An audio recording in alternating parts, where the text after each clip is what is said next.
बिस्मिल्लाहिर्रहमानिर्रहीम। अस्सलाम वालेकुम एवरीवन। आज मैं आपको पढ़ाने जा रही हूँ पंजाब ड्रग रूल्स 2007। अब ये जो भी जितने भी जो नोट्स अभी आप अपनी स्क्रीन पे देख रहे हैं, ये सारे जो है वो शॉर्ट नोट्स हैं और की पॉइंट्स बनाए गए हैं ख़ास तौर पे अंडरस्टैंड करने के लिए और मेमोराइज़ करने के लिए। जो आपका एक ओल्ड जो पैटर्न है आपकी बुक में जो लिखा हुआ है वो बहुत ज़्यादा हेक्टिक होता है, उसको समझने में थोड़ा सा मुश्किल होता है और वो भूलने के भी चांसेस ज़्यादा होते हैं। तो इसको जो है पंजाब ड्रग रूल्स जो आपके ड्रग लॉ की जो बुक होती है उससे लिया गया ये सारा कुछ। और ये जो है ये शॉर्ट नोट्स बनाए गए हैं ताकि आप लोग के लिए इजीली अंडरस्टैंडेबल हो और मेमोराइजेबल हो। तो सबसे पहले हम लोग देख लेते हैं पंजाब ड्रग रूल्स में जो है वो कौन कौन से सेक्शंस हैं, इनको हम लोग एक बार देख लेते हैं, उसके बाद हम इनकी डिटेल में जाते हैं। ओके। तो सबसे पहले हम लेते हैं चैप्टर नंबर 1। चैप्टर नंबर 1 क्या है? प्रिलिमिनरी। इसमें है आपका इसका शॉर्ट टाइटल होगी, कमेंसमेंट होगी और इसकी डेफिनेशन क्या है। चैप्टर 2 क्या है? प्रोविंशियल क्वालिटी कंट्रोल बोर्ड के बारे में हम पढ़ते हैं। DQ PQCB जिसको कहा जाता है, ठीक है। DQCB के बारे में गवर्नमेंट एनालिस्ट और इंस्पेक्टर के बारे में चैप्टर 2 है, ठीक है, जिसमें आ जाता है PQCB DB यानी कि district board. Procedure for the board यानी बोर्ड किस तरह काम करेगा। क्वालिफिकेशन क्या होगी आपके इंस्पेक्टर की और आपके गवर्नमेंट एनालिस्ट की। ड्यूटीज़ क्या होंगी आपके इंस्पेक्टर की। Prohibition of the closure of the information, किसको ये क्लोज नहीं कर सकते इन्फॉर्मेशन, इंस्पेक्टर और drug analyst. Form of the order not to dispose of drug, कौन से फॉर्म्स इसमें जो है वर्किंग के लिए यूज होते हैं। लाइक आपके जो है वो फॉर्म इंस्पेक्टर कौन कौन से फॉर्म्स पे काम करेगा, ड्रग एनालिस्ट किस फॉर्म पे काम करेगा, वो सारे फॉर्म्स हम पढ़ेंगे। Form of the intimation for the purpose of taking the sample, यानी ये सेक्शन 10 है और ये मैंने सारी नंबरिंग जो है वो सेक्शन वाइज दी हुई है। फिर 11 जो सेक्शन है वो ड्यूटीज है गवर्नमेंट एनालिस्ट की। उसके बाद आ जाता है प्रोसीजर और the report of the sample from the inspector, कि किस तरह से इंस्पेक्टर का जो रिपोर्ट भेजेगा तो जो गवर्नमेंट एनालिस्ट होगा वो किस तरह से इसको जो है वो किस प्रोसीजर पे करेगा, कौन से रिपोर्ट्स वगैरह पे वो काम करेगा। फिर fees for the test and analysis है। फिर लाइसेंस अंडर द रूल्स आ जाता है। लाइसेंस अंडर द रूल्स आ जाता है। Application and the fees for the licence आ जाता है। Form of the licence to sell the drug, sell at more than one place आ जाता है। फिर ड्यूरेशन ऑफ द लाइसेंस पढ़ेंगे। Condition for the issuance of the licence, condition of the licence क्या होंगी। Cancellation and suspension of the licence and provincial appellate authority. Section number 14 है ना, इससे पहले जो है ना ये चैप्टर खत्म हो जाता है। कौन सा? ये जो हमारे पास है ना PQCB का चैप्टर है, PQCB और DQCB, इसका चैप्टर यहाँ पर खत्म हो जाता है। सेक्शन 14 से पहले चैप्टर नंबर 3 शुरू होता है जिसका नाम है सेल्स ऑफ द ड्रग। और उसमें फिर हम लोग ये सेक्शन 14 से लेकर सेक्शन 22 तक सारे हम लोग सेक्शन जो है वो उसमें पढ़ते हैं, ठीक है। इसका एक और सेक्शन भी है सेक्शन 23। लाइक इसके टोटल सेक्शन जो होंगे वो कितने होंगे, अब हम टोटल 23 सेक्शन होंगे। ये जो सेक्शन 23 है ये अमेंडमेंट के बाद आया, ठीक है। तो उसके बाद अब हमारे पास टोटल कितने सेक्शन हो गए? सेक्शन 23 हो गए, ठीक है। हमारे पास टोटल 23 सेक्शन हो गए। उसके बाद हम लोग ये शेड्यूल्स भी पढ़ेंगे कि कौन कौन से शेड्यूल हैं और इसमें कौन कौन से फॉर्म्स आ जाते हैं। ये आप लोगों ने शायद पहली वीडियो में भी आप लोगों ने जो फार्मेसी एक्ट की जो मैंने लेक्चर्स बनाया था उसमें भी शायद आप लोगों ने ये देखा होगा फॉर्मेट। लेकिन आज हम लोग जो है इसको डिटेल में डिस्कस करने जा रहे हैं कि ये क्या क्या फॉर्म्स हैं और पंजाब ड्रग रूल्स आखिर है क्या, ठीक है। तो ये सारे फॉर्म्स भी हम लोग सारे भी डिस्कस करेंगे। तो लेकिन चल पहले हम लोग जो है वो अपने पंजाब ड्रग रूल्स को पढ़ लेते हैं कि ये क्या है पंजाब ड्रग रूल्स। ओके। सो पंजाब ड्रग रूल्स 2007 तो लिखा होता है, लेकिन इसकी मंथ कौन सा है और इसकी डेट कौन सी है महीने की, ये बहुत important MCQs point of view से होता है। ये 18 सितंबर 2007 में जो है बनाया गया। और ये बनाया किस सेक्शन के अकॉर्डिंग? अच्छा, यहाँ पर एक इंपॉर्टेंट बात वो ये है, वो ये जो है ये बनाया गया ना वो ड्रग एक्ट 1976 के सेक्शन 44 के अकॉर्डिंग ये इस्टेब्लिश होते हैं। रूल्स हैं ये एक्ट नहीं है, ये रूल्स हैं। और ये रूल्स किसके अकॉर्डिंग जो है वो बने हैं? ड्रग एक्ट 1976 के, जिसका हेडिंग क्या है? Powers of provincial government to make rules, यानी कि हर प्रोविंस की के पास पावर होंगी कि वो अपने जो है वर्किंग के लिए प्रोसीजर्स के लिए ड्रग के रिलेटेड जो ड्रग रेगुलेशन के लिए जो प्रोसीजर्स होंगे उनके लिए वो रूल्स बनाएगी, ठीक है ना, जो प्रोविंशियल गवर्नमेंट है। तो section 44 and powers of provincial government to make rules, ठीक है। तो हमारे पास ये बात क्लियर हुई कि ये किसके अकॉर्डिंग बने हैं। अब हम लोग जरा चैप्टर 1 जो प्रीलिमिनरी जिसमें हम लोग डेफिनेशंस और जो इसकी हम लोग पढ़ रहे थे शॉर्ट टाइटल और कमेंसमेंट हम लोगों ने देख ली है। अब हम लोग इसकी डेफिनेशन देख रहे हैं। इसमें जहाँ पर भी वर्ड एक्ट आएगा ना वो किसको रेफर कर रहा होगा? ड्रग एक्ट 1976 को रेफर कर रहा होगा। तो जिन लोगों ने ड्रग एक्ट 1976 का लेक्चर लिया उन लोगों को इजीली समझ आ जाएगा कि कौन सा जो है वो लेक्चर कौन से सेक्शन को जो है वो रेफर किया जा रहा है। क्योंकि यहाँ पर हम लोग पढ़ेंगे एक इंस्पेक्टर के लिहाज से भी हम लोग सेक्शंस पढ़ेंगे ड्रग एक्ट के, ठीक है। तो उसके बाद यहाँ पर आ जाता है डिस्ट्रीब्यूटर। डिस्ट्रीब्यूटर कौन होगा? जो सप्लायर होगा, होलसेलर हु स्टोर सेल्स और distribute drugs to the pharmacy, medical store or the health institutes on the behalf of the pharmaceutical manufacturer, authorized importer और authorized agent, ठीक है। तो यानी कि अब आपके पास एक होता है फार्मास्यूटिकल मैन्युफैक्चरिंग कंपनी और एक होता है जो आपकी मेन फार्मेसीज होती हैं जो रिटेल फार्मेसी में आप जाकर दवाई लेते हैं वो। अब इनके दरमियान कौन लाइजोन के तौर पे एक्ट कर रहा होता है? वो है डिस्ट्रीब्यूटर। या फिर अगर कोई बंदा जो है वो बाहर से इंपोर्ट कर रहा है ड्रग और वो जो है वो मेडिसिन को इम्पोर्ट कर रहा है, इम्पोर्टर है वो, और वो कैसे पहुंचाएगा हर फार्मेसी पे, वो डिस्ट्रीब्यूटर को देगा और डिस्ट्रीब्यूटर आगे से जो है वो फार्मेसीज को देते हैं, ठीक है। तो ये एक तरह से सप्लायर है, ये होलसेलर है जिन्होंने इनका जो है वो स्टॉक रखा होता है बेशक इम्पोर्टर से या फार्मास्यूटिकल मैन्युफैक्चरर से या ऑथोराइज एजेंट जो भी हो। उसके बाद आ जाता है इंस्पेक्टर। इंस्पेक्टर वो होगा जो अपॉइंट हुआ सेक्शन 17 ऑफ ड्रग एक्ट 1976 जो है इंस्पेक्टर के बारे में। तो ये ड्रग एक्ट 1976 के अकॉर्डिंग जो है और सेक्शन 17 के अकॉर्डिंग जो इंस्पेक्टर अपॉइंट होगा, उस इंस्पेक्टर की जो है वो अपॉइंटमेंट और उसके हम लोग सारे यहाँ पर क्वालिफिकेशन और उसके फंक्शंस पढ़ेंगे। Then comes licensing authority. Licensing authority कौन होगी? जो होगी secretary to the government health department, यानी हेल्थ डिपार्टमेंट का, गवर्नमेंट हेल्थ डिपार्टमेंट का जो सेक्रेटरी होगा वो होगा लाइसेंसिंग अथॉरिटी या कोई भी officer of the government authorise by the secretary. या फिर ये सेक्रेटरी जो है वो किसी भी ऑफिसर को अगर ऑथोराइज करता है तो वो भी होगा लाइसेंसिंग अथॉरिटी के तौर पे वो काम कर सकता है। उसके बाद आ जाता है मेडिकल स्टोर की डेफिनेशन आपके लिखी हुई है आपके पंजाब ड्रग रूल्स में, जिसमें आपको बताया जा रहा है कि वो premises where the drugs excluding the drugs specified in the schedule G. अभी हम लोग शेड्यूल जी को पढ़ेंगे कौन कौन से इसमें ड्रग्स आते हैं। यानी कि ये जो मेडिकल स्टोर वो होगा जो शेड्यूल जी के अलावा जो है वो सारे ड्रग्स को जो है वो स्टोर कर सकता है, बेच सकता है या ऑफर फॉर द सेल कर सकता है, ठीक है। उसके बाद देन कम सेक्शन 3 जिसमें आ जाता है PQCB। PQCB के हम लोग सबसे पहले मेंबर्स देख लेते हैं कि PQCB के कौन कौन से मेंबर्स होंगे। तो सबसे पहले आ जाता है जो secretary to the government health department ex officio chairman. अच्छा, यहाँ पर क्या है, जो भी गवर्नमेंट हेल्थ डिपार्टमेंट का जो सेक्रेटरी होगा वो एज अ चेयरमैन के तौर पे एक्ट करेगा, या कोई भी एक्स ऑफिशियो, जिसको मैंने आपको बताया था। एक्स ऑफिशियो क्या होता है कि किसी को जो है वो उसके ओहदे की वजह से ये पोजीशन मिल जाए, पहले से वो गवर्नमेंट ऑफिसर हो और उसके ओहदे की वजह से जो है वो उसकी ये पोजीशन जो है वो उसको मिल जाए, ठीक है। तो वो भी जो है वो चेयरमैन के तौर पे वो एक्ट कर सकता है, कोई भी गवर्नमेंट एक्स ऑफिशियो जो होगा, ठीक है। या फिर सेक्रेटरी हेल्थ डिपार्टमेंट का। उसके बाद आ जाता है जो additional secretary technical to the government health department, या फिर एडिशनल सेक्रेटरी जो हो, यानी इसी ये तो सेक्रेटरी था ना, ये एडिशनल सेक्रेटरी कौन होगा? वो यहाँ का वाइस चेयरमैन होगा, and same as ex officio भी कोई भी हो सकता है। और ये जो वाइस चेयरमैन है ये एज अ चेयरमैन एक्ट करेगा। जब ये बंदा जो है चेयरमैन एब्सेंस होगा मीटिंग में, तो फिर एब्सेंट होगा, तो फिर ये जो है वो वाइस चेयरमैन जो है वो चेयरमैन के तौर पे काम करेगा, ठीक है। उसके बाद आ जाता है provincial drug controller of the government और the senior most officer of the provincial drug control administration who shall be a pharmacy graduate. Health department का होना चाहिए या फिर कोई भी एक्स ऑफिशियो हो सकता है, यानी कि एक होगा provincial controller of the government health department, वो भी इसका मेंबर होगा। फिर आ जाता है फार्मेसी प्रोफेशनल, जिसकी क्वालिफिकेशन क्या होनी चाहिए कि वो ग्रेजुएट हो या फिर उसने हायर डिग्री ली हो कोई भी फार्मेसी में, एक्सपीरियंस उसका 5 साल से ज़्यादा होना चाहिए, अपॉइंट होगा वो एज अ प्राइवेट मेंबर, और टर्म इसका होगा यानी टेन्योर, जिसके PQCB का मेंबर कितनी देर के लिए रहेगा? वो 4 साल के लिए रहेगा, और 4 साल बाद दोबारा से जो है वो इसकी या तो इसी को जो किया जाएगा या फिर किसी और मेंबर को जो है वो अपॉइंट किया जाएगा, किसी और पर्सन को। वो होना फार्मेसी प्रोफेशनल चाहिए, मतलब इसका ज़रूरी नहीं है कि ये जो है गवर्नमेंट डिपार्टमेंट से ही हो, ठीक है। ये फार्मेसी प्रोफेशनल होगा जो कि ग्रेजुएट होना चाहिए, 5 साल का एक्सपीरियंस होना चाहिए। उसके बाद आ जाता है हमारे पास ये सेक्शन 2 यहाँ लिखा है, लेकिन अभी हम लोग इसका सब सेक्शन जो है 1 हम लोग पढ़ते हैं, फिर हम लोग सब सेक्शन 2 की तरफ जाते हैं। तो हम लोगों ने सब सेक्शन 1 में अभी हम लोगों ने कितने मेंबर्स देख लिए? 1 2 3 4 मेंबर हम लोग देख लिए। अब हम लोग कंटिन्यू करते हैं इसको आगे। सब सेक्शन 1 में एक आगे इसके अलावा जो है PQCB में एक फार्माकोलॉजिस्ट को भी अपॉइंट किया जाएगा, ठीक है, जो कि प्रेफरेबल है कि वो प्रोफेसर हो फार्माकोलॉजी का, ये भी अपॉइंट होगा एज अ प्राइवेट मेंबर, और इसका भी टर्म होगा 4 सालों का। फिर आ जाता है प्रोफेसर ऑफ मेडिसिन रखा जाएगा, प्राइवेट मेंबर के तौर पर अपॉइंट किया जाएगा, और ये भी 4 सालों का इसका टेन्योर होगा। फिर आ जाता है DCO district coordination officer ex officio, यानी कि ये वो बंदा होगा जो कि अब हर डिस्ट्रिक्ट का कंसर्न, हर डिस्ट्रिक्ट में जो है वो अपॉइंट किया जाएगा, इस तरह के DCO को जो है वो अपॉइंट किया जाएगा। और वो जिस भी डिस्ट्रिक्ट से जो है वो केस होगा अंडर डिस्कशन या अंडर कंसिडरेशन, तो उस डिस्ट्रिक्ट से जो है वो DCO भी उस मीटिंग में या फिर उसका उस टाइम पे मेंबर होगा, यानी हर डिस्ट्रिक्ट से जो है प्रोविंस के जो हर डिस्ट्रिक्ट का जो है वो एक मेंबर होगा DCO। फिर आ जाता है हमारे पास EDO, यानी कि हमारे पास चीफ एग्जीक्यूटिव डिस्ट्रिक्ट ऑफिसर या फिर एक्स ऑफिशियो हो सकते हैं। ये दोनों भी एक्स ऑफिशियो में से कोई भी हो सकता है। लाइक एक्स ऑफिशियो की किसी को ओहदे की वजह से DCO बना दिया जाए, पहले से कोई गवर्नमेंट ऑफिसर था और उसको अब DCO बना दिया गया है, या पहले से कोई गवर्नमेंट ऑफिसर था और उसको अब ऐसे EDO बना दिया गया है। In the respect of the cases pertaining to the district, यानी वो हर बंदा जो है वो अपने डिस्ट्रिक्ट के लिहाज से जो है ये DCO और EDO जो होंगे वो अपने डिस्ट्रिक्ट के लिहाज से उनकी वर्किंग होगी, ठीक है। फिर आ जाता है pharmacist of the government health department in a district, यानी कि हर डिस्ट्रिक्ट में जो फार्मासिस्ट होगा जो गवर्नमेंट हेल्थ डिपार्टमेंट में हो, ठीक है ना, डिस्ट्रिक्ट हो गवर्नमेंट हेल्थ डिपार्टमेंट होगा, उसका जो फार्मासिस्ट होगा वो भी इसका मेंबर होगा, जिसका टर्म जो आप जहाँ आप लोग देख रहे हैं चीज़ जो पीक्यूसीबी के सारे मेंबर्स का टर्म कितना है, 4 साल होगा। तो ये important MCQs point of view से है।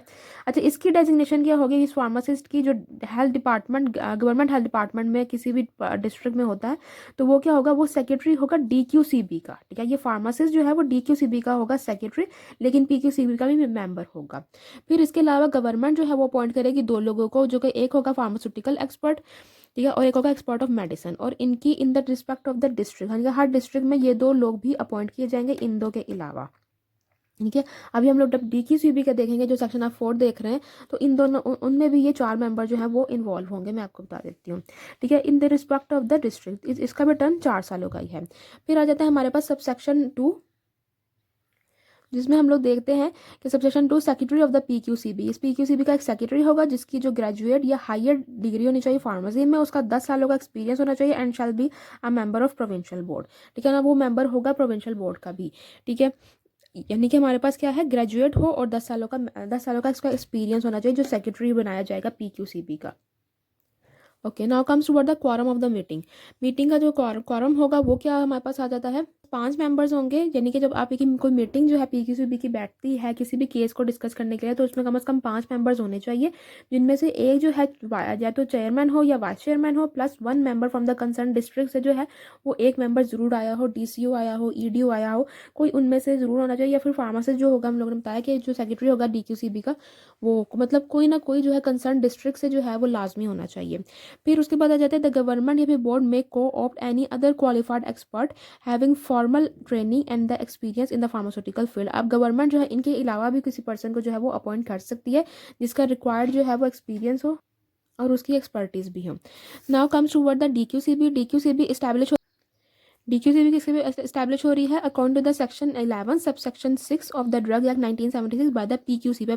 सेक्शन 11 के हमारे पास पीक्यूसीबी, और उसमें हमारे पास सब सेक्शन 6 के अकॉर्डिंग जो है वो डीक्यूसीबी के हर जो प्रोविंशियल बोर्ड है वो एक डिस्ट्रिक्ट क्वालिटी कंट्रोल बोर्ड भी इस्टेब्लिश करेंगी। और उसमें कौन कौन से मेंबर होंगे, जैसे हमने ऊपर पढ़ा, जो हमारे पास डीसीओ है, ईडीओ है, यहाँ मैंने बताया फार्मास्यूटिकल एक्सपर्ट होगा एक, ठीक है, जो यहाँ मैंने आपको पहले बता दिया था कि इन the respect of the district. उसी तरह से एक फार्मास्यूटिकल एक्सपर्ट है जो कि एज सबसेक्शन 3 और सबसेक्शन 3। ठीक है, यानी कि ये हमारे पास सेक्शन 3 था पीक्यूसीबी, और सबसेक्शन क्या है हमारे पास 3। और ये गवर्नमेंट इसमें अपॉइंट करे pharmaceutical expert and expert of medicine. ठीक है, तो यहाँ पर यहाँ दोनों जो है ये इसी एज पर सेक्शन 3 ऑफ 3, ठीक है, अपॉइंट हो रहे हैं। जो मेडिसिन एक्सपर्ट ऑफ मेडिसिन है वो हमारे पास प्राइवेट मेंबर के तौर पे काम करेगा। जो इसके अलावा एक सेक्रेटरी होगा, जिसके बारे में यहाँ पर हम लोगों ने ऑलरेडी डिस्कस कर दिया था कि यहाँ पर जो फार्मासिस्ट होगा गवर्नमेंट हेल्थ डिपार्टमेंट का इन अ डिस्ट्रिक्ट, वो क्या होगा, सेक्रेटरी होगा डीक्यूसीबी का। तो इसका जो डीक्यूसीबी का सेक्रेटरी है वो फार्मासिस्ट होगा, जैसे यहाँ पर बताया हुआ है। और इसमें जो है उसका यहाँ पर क्वालिफिकेशन और एक्सपीरियंस बता दिया कि इसकी क्वालिफिकेशन फार्मेसी होनी चाहिए, ग्रेजुएशन में फार्मेसी की हो, ठीक है। उसके बाद जो है 5 सालों का एक्सपीरियंस भी होना चाहिए। और इसकी जो क्वारम मीटिंग अगर होती है, क्वारम क्या होगा, 4 मेंबर्स होने चाहिए और 1 प्राइवेट मेंबर होना चाहिए, यानी एक्सपर्ट ऑफ मेडिसिन का होना लाजमी ज़रूरी है, और इनमें से 4th मेंबर जो है वो हो सकते हैं। ठीक है, तो ये हमारे पास पीक्यूसीबी और डीक्यूसीबी का कॉम्पोजिशन तो हमें पता चल गया। अब हम लोग देखते हैं कि नेक्स्ट सेक्शन है हमारे पास प्रोसीजर फॉर द बोर्ड। ये बोर्ड जो है वो किस तरह से काम करेगी। अब बोर्ड काम इस तरह से करेगी कि ये जो बोर्ड है और यहाँ पर जो हमारे डिटेल फार्मेसीज़ हैं, जो हमारे पास फार्मेसी सेटअप्स हैं या मेडिकल स्टोर हैं, इनके दरमियान जो लोग काम कर रहे हैं वो होगा इंस्पेक्टर और एक होगा drug analyst, government analyst, sorry. अच्छा, यहाँ पर क्या होता है कि ये इनका काम क्या हम लोग सबसे पहले समझ लेते हैं। तो अभी जो है ये गवर्नमेंट एनालिस्ट हो और जो इंस्पेक्टर हो, इंस्पेक्टर जो है फॉर्म 1 पे और गवर्नमेंट एनालिस्ट फॉर्म 2 पे। अब ये फॉर्म्स अगर आपको कंफ्यूज करें तो ये अभी मैंने इनकी समरी बनाई हुई है, हम लोग वो सारी समरी पढ़ेंगे, आपको क्लियर हो जाएगा। ठीक है, तो फॉर्म 1 पे जो है वो हमारे पास इंस्पेक्टर रिपोर्ट देगा, मंथली रिपोर्ट, और गवर्नमेंट एनालिस्ट फॉर्म 2 पे, यानी किसी पेपर पे जो गवर्नमेंट का एक डॉक्यूमेंट होता है उस पर उसने सबमिट करवाना होता है कि मैंने सारे महीने में जो है गवर्नमेंट एनालिस्ट बताएगा मैंने कौन कौन से टेस्ट किए, कौन कौन से पास हुए, कौन कौन से ड्रग्स के और कौन कौन से जो है वो फेल हुए। ठीक है, वो सारा कुछ वो अपने रिपोर्ट में जो है वो फॉर्म 2 पे देगा। और इंस्पेक्टर जो है बताएगा मैंने कौन कौन सी फार्मेसीज को विजिट किया, किन किन की इंस्पेक्शन हुई, किन के जो है सैंपल जो है वो करप्टेड निकले, या कौन कौन सी वर्किंग जो है वो किस तरह से चल रही है, वो सारा कुछ बताएगा। मंथली रिपोर्ट देगा, ठीक है, और किसको देगा, डीक्यूसीबी को या पीक्यूसीबी को देगा। और ये जो डीक्यूसीबी या पीक्यूसीबी है वो अपनी जो है ये सारी इन्फॉर्मेशन जो है जो इनके ऑब्टेंड हुई होगी वो उनको मेंटेन करेंगे और इनको रिव्यू करेंगे कि कैसी परफॉर्मेंस जा रही है मैन्युफैक्चरर्स की, उनके बारे में उनको उनके जो है वो फर्दर डील करेंगे कि अगर परफॉर्मेंस ख़राब हो रही है मैन्युफैक्चर की तो मैन्युफैक्चरर्स वगैरह के साथ जो है वो निगोसिएशन करना और उनको जो है ना वो नोटिस वगैरह करेंगे कि आपकी जो परफॉर्मेंस जो है वो किस हिसाब से जा रही है, आपको जो है वो उसको इंप्रूवमेंट लानी चाहिए, ठीक है ना। तो मतलब वो क्या होगा, वो रिव्यू करेंगे परफॉर्मेंस और of the manufacturer and the retailers. फिर इनकी मीटिंग जो है पीक्यूसीबी और डीक्यूसीबी की मीटिंग आ जाती है हमारे पास। ये कम अज़ कम जो है महीने में एक दफ़ा ज़रूर इनको जो है वो मीटिंग अरेंज करनी पड़ेगी, जो भी मैटर कंसर्न मैटर होगा उसको डील करने के लिए। फिर हमारे पास ये जो पीक्यूसीबी या डीक्यूसीबी के कामों में एक काम ये भी है कि ये शॉ कॉज नोटिस भेजता है, यानी अगर इंस्पेक्टर ने जो है किसी प्रेमिसेस को विजिट किया है और उसने जो है वो कहा है कि यहाँ पर जो है काम सही नहीं हो रहा, उस पर प्रूफ हो गया उस पे, ठीक है, तो डीक्यूसीबी और पीक्यूसीबी जो है वो उसको नोटिस भिजवाएंगे उस फार्मासिस्ट को या प्रोप्राइटर को कि आपके जो एरिया आपके प्रेमिसेस में कॉन्ट्रावेंशन हो रही है और आपको हम ये सज़ा क्यों ना दें, आप अपने आप की सफाई को पेश करना चाहते हैं, यानी कि उसको सफाई का मौका देंगे, उसको शॉ कॉज नोटिस कहा जाता है कि वो जो है वो अपनी सफाई के लिए जो है वो सामने आए, अपना कुछ अपने आप को प्रूफ करना चाहता है वो अपने आप को प्रूफ करे, जो भी करना है वो अपने बताए कि उसका जो लाइसेंस है वो क्यों कैंसिल ना किया जाए, क्यों उसको सजा ना दी जाए या क्यों सस्पेंड ना किया जाए उसका लाइसेंस, उसको मौका देगा, ठीक है, ये काम हो गया। उसके बाद आ जाता है सर्टन द नेम्स, यानी कि अच्छा ये हेडिंग्स नहीं है, यहाँ पर सेक्शन है, ये आपके आसानी के लिए हेडिंग्स बनाई गई है। सर्टन करेगा नेम्स क्या है कि जब भी जो इंस्पेक्टर है किसी एरिया के बारे में जो है जिससे मैंने आपको बताया कि वो पता चलता है कि यहाँ पर जो है कॉन्ट्रावेंशन हो रही है और वो प्रूफ भी हो जाती है, तो डीक्यूसीबी या पीक्यूसीबी का करेगा कि वो ड्रग कोर्ट को केस रेफर करने से पहले जितने भी एम्प्लॉयज़ या फिर जो भी डायरेक्टर था, पार्टनर था, जो भी एम्प्लॉय था जो खास तौर पे प्राइमा फेशियल रिस्पॉन्सिबल थे फॉर द कॉन्ट्रावेंशन, उनके जो है वो नाम सर्टन करवाएगा, यकीन दहानी कर लेगा कि ये वही लोग हैं जिनके हम लोग नाम फॉरवर्ड करें, मतलब अपने केस को जो है वो कम्प्लीटली जो है वो स्ट्रॉन्ग करेगा कि और ऑथेंटिक बनाएगा उस केस को, ठीक है ना, कि हाँ ये जो यही लोग हैं जिनको हम लोग जो है वो आगे ड्रग कोर्ट को रेफर कर रहे हैं, ठीक है। उसके बाद आ जाता है माइनर कॉन्ट्रावेंशन, अगर कोई माइनर कॉन्ट्रावेंशन हुई होगी, ठीक है ना, तो उस लिहाज से वो प्रोसीडिंग भी कर सकता है, लाइक उसको जो है वो वार्निंग दे सकता है किसी प्रीमिसेस को, किसी मैन्युफैक्चरर को कि आपको वार्न किया जा रहा है कि आपके जो प्रीमिसेस में ये मिस्टेक हो रही हैं, तो इनके लिए आप ज़रा जो है वो अपने कोई स्टेप्स लें, कोई प्रिकॉशंस लें, ठीक है ना, कोई एसओपीज बनाएं, ठीक है। उसके बाद आ जाता है अगर मैन्युफैक्चरर के लिहाज से तो वो रिकॉल भी करवा सकता है बैच ड्रग एक्ट का, ड्रैप के लिहाज से हम अक्सर सुनते हैं कि ड्रैप के नोटिस आ रहे हैं कि जी यहाँ पर ये वाले बैच जो है इस मैन्युफैक्चरर का रिकॉल हो गया, इसमें कोई सिरप की जो में जो है वो कुछ एक्सीडिंग लिमिट से जो है वो इंग्रेडिएंट्स डाले गए हैं, ठीक है, तो ये रिकॉर्ड्स वगैरह भी करवा सकता है, ये भी इसका काम आ जाता है। फिर फॉरवर्ड नॉट टू डिस्पोज, अच्छा यहाँ पर ये जो है अगर कोई भी प्रीमिसेस कोई भी मैन्युफैक्चरर या हमारे पास रिटेलर के पास कोई ऐसी चीज़ हो जो हम लोग जो इंस्पेक्टर या फिर पीक्यूसीबी या डीक्यूसीबी समझती है कि एक एज अ प्रूफ के तौर पे वो काम कर सकती है, तो वो फॉर्म 3 के ऊपर जो है वो इनको नोटिस भेजेगा, लाइक नोटिस भेजते हैं ना, वो नोटिस का क्या नाम है, वो फॉर्म 3 है, ठीक है ना, जो नोटिस भेजते हैं इस काम के लिए कि आपने जो कोई भी जो हम लोग ड्रग है उस पर स्पेसिफाई करेगा कि ये ड्रग या फिर ये जो डॉक्यूमेंट्स हैं ये आपने फेंकने नहीं है जब तक कि मतलब हम लोग कहते हैं, या फिर जो मैक्सिमम लिमिट होगी वो होगी 3 महीने की, ठीक है, तो 3 महीने तक जो है वो आपने कोई भी एविडेंस या ड्रग या आर्टिकल जो है वो आपने डिस्पोज ऑफ नहीं करना, ये आ जाता है हमारे पास फॉरबिड नॉट टू डिस्पोज, तो ये भी इसका काम आ जाता है। तो ये 6 काम जो है इसके मेन हो जाते हैं पीक्यूसीबी या डीक्यूसीबी के। Then comes qualification of the inspector, कि जो हम लोग इंस्पेक्टर और गवर्नमेंट एनालिस्ट के रोल की बात करें, ये कितने क्वालिफाइड होने चाहिए। ऑब्वियसली आप लोग भी फार्मासिस्ट हैं, जरूर फार्मासिस्ट सुन रहे होंगे, तो उनको भी पता होना चाहिए कि क्या एलिजिबिलिटी क्राइटेरिया है यहाँ पर इंस्पेक्टर बनने के लिए। तो इंस्पेक्टर बनने के लिए आपको ग्रेजुएट होना चाहिए फार्मेसी का, ठीक है ना, और वही फार्मेसी आपकी जो डिग्री है वो रिकॉग्नाइज्ड होनी चाहिए by the Pakistan pharmacy council से, ठीक है। और जो अगर गवर्नमेंट एनालिसिस बनना चाहते हैं तो उनकी ग्रेजुएशन के साथ साथ 3 साल का एक्सपीरियंस भी होना चाहिए मैन्युफैक्चरिंग में, टेस्टिंग में या एनालिसिस ऑफ ड्रग में, ठीक है। उसके बाद आ जाता है ड्यूटीज़ क्या होंगी इंस्पेक्टर की। अब इंस्पेक्टर की ड्यूटीज़ हम लोग देख लेते हैं, तो तकरीबन हमारे पास कितनी आ जाती हैं, ये टोटल 8 ड्यूटीज़ आ जाती हैं। तो सबसे पहले क्या होगा कि जो इंस्पेक्टर होता है वो कोई भी जो भी उसको एरिया असाइंड होता है ना, वहाँ पर जो फार्मेसीज़ होंगे और जो मेडिकल स्टोर होंगे उनको हर 3 महीने में एक दफ़ा इंस्पेक्ट ज़रूर करेगा और उनका रिकॉर्ड मेंटेन करेगा, ठीक है। फिर अपने आप को ये श्योर करवाएगा कि ये जो प्रीमिसेस मैं इंस्पेक्ट कर रहा हूँ वहाँ पर सारी जो है वो इन अकॉर्डेंस विद द जो आपके कंडीशन है, लाइसेंस की जो कंडीशन है वो सारी सेटिस्फाइड हो रही हैं, सारी फुलफिल्ड हो रही हैं, ठीक है। और अगर उसको कोई कॉन्ट्रावेंशन नज़र आती है तो फिर वो क्या करेगा, किसी भी ड्रग में जो मैन्युफैक्चर मैन्युफैक्चर हो रहा है, बेशक उसको किसी मैन्युफैक्चरिंग एरिया में उसकी असाइनमेंट उसको असाइन किया गया है, वहाँ पर वो चेक कर रहा है कोई मैन्युफैक्चरिंग में उसको मसला लगता है, या रिटेल सेटअप का कोई भी ड्रग स्टॉक हुआ है, कोई डिस्ट्रीब्यूटर ऐसा जो है कहीं पर भी डिस्ट्रीब्यूशन सेटअप पे कोई ड्रग ऐसा स्टॉक हुआ है जो कि कॉन्ट्रावेंशन पे जा रहा है ड्रग एक्ट 1976 की, तो वो सैंपल लेगा। लेकिन सैंपल लेने से पहले वो क्या करेगा कि सबसे पहले इंटीमेट करेगा, जो भी रिटेलर होगा या फिर मैन्युफैक्चरर होगा वो इंटीमेट करेगा। अब इंटीमेट करेगा यानी इन्फॉर्म करेगा कि मैं सैंपल लेने जा रहा हूँ। अब वो जो जिस पेपर पर वो इन्फॉर्म करेगा ना, वो फॉर्म 4 होगा। और जिस पेपर को वो देगा कि हाँ मैं ये सैंपल, फिर वो सैंपल ले लेता है, ठीक है। फिर अब वो सैंपल लेने के बाद वो उसको जो रसीद है ना कि डिस्ट्रीब्यूटर या फिर रिटेलर या फिर मैन्युफैक्चरर के पास क्या सबूत होगा, या उसको कैसे पता चलेगा कि ये सैंपल जो है वो हमारे मतलब ऑफिशियली, अगर एक तो वो विजुअली तो वो देख ही रहा है, लेकिन ऑफिशियल डॉक्यूमेंट के थ्रू उसके पास क्या प्रूफ होगा कि यहाँ से सैंपल गया है, उसको फॉर्म 5 पे जो है वो रसीद देगा, ठीक है। तो ये हमारे पास फॉर्म 4 हो गया, ये फॉर्म 5 हो गया। फॉर्म 4 पे वो इंटीमेट कर रहा है, उसको बता रहा है, और फॉर्म 5 पे जैसे हम लोग कहते हैं ना, जैसे पेमेंट करने के बाद उसको जो पेमेंट करने वाला पर्सन होता है उसको एक रसीद दी जाती है, इसी तरह से जो है ये एक रसीद होगी, ठीक है। उसके बाद जो है वो इन्वेस्टिगेट करेगा, कोई भी कंप्लेन अगर ड्रग इंस्पेक्टर को की जाती है तो वो इन्वेस्टिगेट भी करेगा।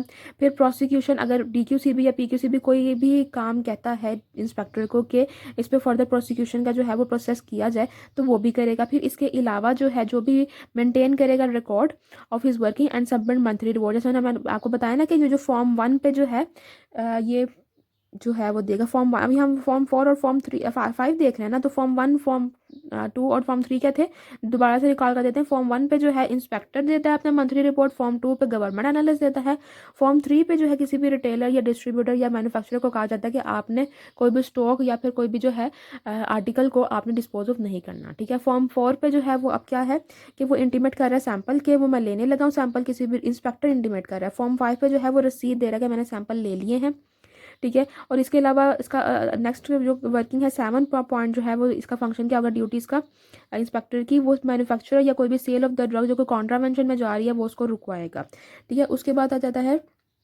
हमारे पास जो इसकी 8th यहाँ पर सामने लिखा है 8 पॉइंट जो होगा इसका, वो क्या होगा, कोई भी इंस्पेक्ट कर सकता है कोई भी ऐसा प्लेस जो पे लाइसेंस्ड है अंडर द एक्ट, यानी ड्रग एक्ट 1976 के अंडर जो है वो लाइसेंस्ड हुआ है एक्ट, वो थोड़ी जगह वो लाइसेंस्ड है, उसको जो है वो इंस्पेक्ट करेगा। और कोई भी जो है अगर उसकी किसी ने रिन्यूअल के लिए अप्लाई किया हुआ है तो वो उसको रिन्यूअल के लिए भी वो, जैसे अगर आप लोगों ने कोई भी प्रीमिसेस को लाइसेंस को अगर आपने इशू करवाना हो या फिर आपने जो है ना रिन्यू करवाना हो अपने लाइसेंस को, तो वो उससे पहले एक इंस्पेक्शन होती है, ठीक है। अगर आपने फार्मेसी बना रहे हैं या डिस्ट्रीब्यूशन सेटअप बना रहे हैं या हम भी मैन्युफैक्चरिंग प्रीमिसेस बनाने लगे हैं, तो उससे पहले उस लाइसेंस से पहले उसको लाइसेंस इशू करने से पहले एक इंस्पेक्शन होती है कि इसको इस जगह को लाइसेंस इशू किया जाए या ना किया जाए। तो वो जो जगह को इंस्पेक्ट करना ना वो भी ड्रग इंस्पेक्टर का काम है, ठीक है। यानी समझ आ गया ना आपको। अच्छा, ये फॉर्म 4 और फॉर्म 5 जो है, यानी कि ये काम किसके अकॉर्डिंग कर रहा है, किस पावर्स के तहत कर रहा है, वो powers of inspector section 18 subsection 1 of drug act 1976, ठीक है। ये आप लोगों ने याद रखना कि किन एक्ट के तहत जो है किन सेक्शन के तहत ये इंस्पेक्टर काम कर रहा है, क्योंकि ये अपॉइंट हुई सेक्शन 17 के अकॉर्डिंग हुआ ड्रग एक्ट 1976 जो कि इंस्पेक्टर। और फॉर्म जो सेक्शन 18 है वो क्या है हमारे पास, पावर्स ऑफ द इंस्पेक्टर, ठीक है। तो हमारे पास ड्रग इंस्पेक्टर की अपॉइंटमेंट सेक्शन 17 पे होती है, ठीक है, जो कि ड्रग एक्ट 1976 का है। और जो हमारे पास ये काम जो कर रहा है, जो ड्यूटीज़ परफॉर्म कर रहा है, पावर्स ऑफ द इंस्पेक्टर के अकॉर्डिंग कर रहा है, जो कि सेक्शन 18 है। और ये जो फॉर्म ले रहा है ये हमारे पास सबसेक्शन 1 है, ठीक है ना। फॉर्म वगैरह दे रहा है, जो भी काम कर रहा है सबसेक्शन 1 में आता है। जो जिन्होंने पढ़ा हुआ है ड्रग एक्ट 1976 उनको ईजिली वो कोरिलेट कर सकते हैं इसके साथ। Now comes toward the section हमारे पास 8 आ जाता है of the Punjab drug rules 2007 का। अच्छा, उससे पहले जो है वो उसका एक और काम है इंस्पेक्टर का कि वो जब आपके उसने यहाँ से सैंपल उठाया ना, किसी रिटेलर से, किसी डिस्ट्रीब्यूटर या मैन्युफैक्चरर से उसने सैंपल पहले उसने इंटीमेट किया, फिर उसने सैंपल लिया। अब सैंपल उसने भिजवाना है ड्रग गवर्नमेंट एनालिस्ट को, किस पे, फॉर्म 6 पे, ठीक है ना। अब ये जो मैंने अभी लिख दिया है पार्ट, ये रूल 10 है हमारे पास, ठीक है। ये 8, 9 है, ये 10 रूल है, लेकिन क्योंकि ये इंस्पेक्टर जो है वो भेज रहा है तो इसको मैंने इसी में जो है ना वो कवर कर दिया है। उसके बाद आ जाता है सबसेक्शन सेक्शन 8 आ जाता है जो prohibition of the disclosure of the information. इसमें यही है कि आपके पास जो है ना जो इंस्पेक्टर गवर्नमेंट एनालिस्ट होगा वो किसी को भी जो है वो इन्फॉर्मेशन डिस्क्लोज नहीं करेगा, एक्सेप्ट कि कोई गवर्नमेंट ऑफिशियल उससे मांग रहा है या फिर उसकी जो है कोर्ट में जो है वो उसको इन्फॉर्मेशन प्रोवाइड करनी पड़ रही है। ठीक है, उसके बाद आ जाता है फॉर्म्स ऑफ द सेक्शन 9 क्या है हमारे पास, form of the order not to dispose of the stock. अब जिन लोगों ने ये लेक्चर अब तक ध्यान से सुना वो इजीली बता सकते हैं कि कौन सा फॉर्म पे जो है वो ऑर्डर दिया जाता है कि स्टॉक को डिस्पोज ऑफ ना किया जाए, वो कौन सा है, फॉर्म 3 है, proceeding under the power of the section 18 of subsection section 18 subsection 1 of drug act 1976। ठीक है, तो यहाँ पर कि इसके पावर्स कौन सी हैं, ये पावर्स ऑफ इंस्पेक्टर के, मैं दोबारा रेफर कर दूँ, ये पावर्स ऑफ द इंस्पेक्टर का सेक्शन है, और इसमें जो है ये आपके पास जो है ये आता है कि फॉर्म 3 पे जो है वो मना करेगा। ठीक है ना, मतलब अगर आपने लेटर भेजना है तो लेटर के ऊपर क्या होगा, वो लेटर की एक खास उसको नाम दिया गया है, वो फॉर्म 3 होता है कि आपने जो अपना स्टॉक डिस्पोज ऑफ नहीं करना अभी। Now comes toward the duties of the government analyst की क्या ड्यूटीज होंगी। गवर्नमेंट एनालिस्ट क्या होता है कि जो भी सैंपल, अब हमने देखा इंस्पेक्टर उसको भेजता है, तो गवर्नमेंट एनालिस्ट क्या करेगा, उसको टेस्ट करेगा, उसको एनालाइज करेगा सैंपल जो उसने भेजा है और फर्निश करेगा रिपोर्ट। अब वो रिपोर्ट जो है जो गवर्नमेंट एनालिस्ट बना के भेजता है वो फॉर्म 7 के ऊपर बना के भेजता है। अब ये भी उसके बाद आल्सो ये एक तो गवर्नमेंट एनालिस्ट इसको टेस्ट करेगा जो इंस्पेक्टर ने उसको भेजा होगा, फिर किसी भी गवर्नमेंट डिपार्टमेंट ने किसी पर्सन कोई आम बंदा होता है वो अपना कोई सैंपल टेस्ट करवाना चाहता है उसका सैंपल भी टेस्ट करेगा, कोई भी पब्लिक इंस्टीट्यूशन है उसका भी सैंपल जो है वो टेस्ट कर सकता है। ठीक है, लेकिन पैसे लेकर। अभी हम लोग उसकी बात करेंगे कि अगर इन डिपार्टमेंट से या पब्लिक इंस्टीट्यूशन है कोई आम है गवर्नमेंट के अलावा कोई डिपार्टमेंट है तो वो पैसे देगा। ठीक है, इसके अलावा मंथली रिपोर्ट सबमिट करवाता है अपनी फॉर्म 2 के ऊपर। ठीक है, उसके बाद आ जाता है procedure on the receive of the sample, यानी कि जब गवर्नमेंट एनालिस्ट जो है वो सैंपल रिसीव करेगा तो उसका क्या प्रोसीजर है। उसका प्रोसीजर सिंपल सा ये है कि सबसे पहले तो जो है ना उसने सील की, क्योंकि जो सैंपल्स भेजे जाते हैं ना इंस्पेक्टर अपनी सील लगा के भेजता है उस सैंपल के ऊपर भी, और अपनी सील का स्पेसिमेन वैसे ही भेजता है साथ में। ठीक है, तो वो दोनों सील्स को जो है वो मैच करता है कि वो आइदर जो है वो सेम कंडीशन में है या नहीं। उसके बाद वो टेस्ट करता है, एनालाइज करता है और फॉरवर्ड कर देता है कॉपी किस किस को, इंस्पेक्टर को। ठीक है ना, इंस्पेक्टर को जो है वो देगा, इंस्पेक्टर आगे फॉरवर्ड जो है वो करेगा जिस डिपार्टमेंट को उसने करना है। अगर कोई खास तौर पे बोर्ड कर रहा है, ठीक है ना, तो वो उसको भी कॉपी फॉरवर्ड करेगा, या कोई गवर्नमेंट डिपार्टमेंट है या कोई कंसर्न पर्सन है तो उसको, मतलब जो भी जिसने भी उसको सैंपल भेजा होगा उसको वो रिपोर्ट सेंड करेगा। सिंपल सा ये आसान अल्फाज में।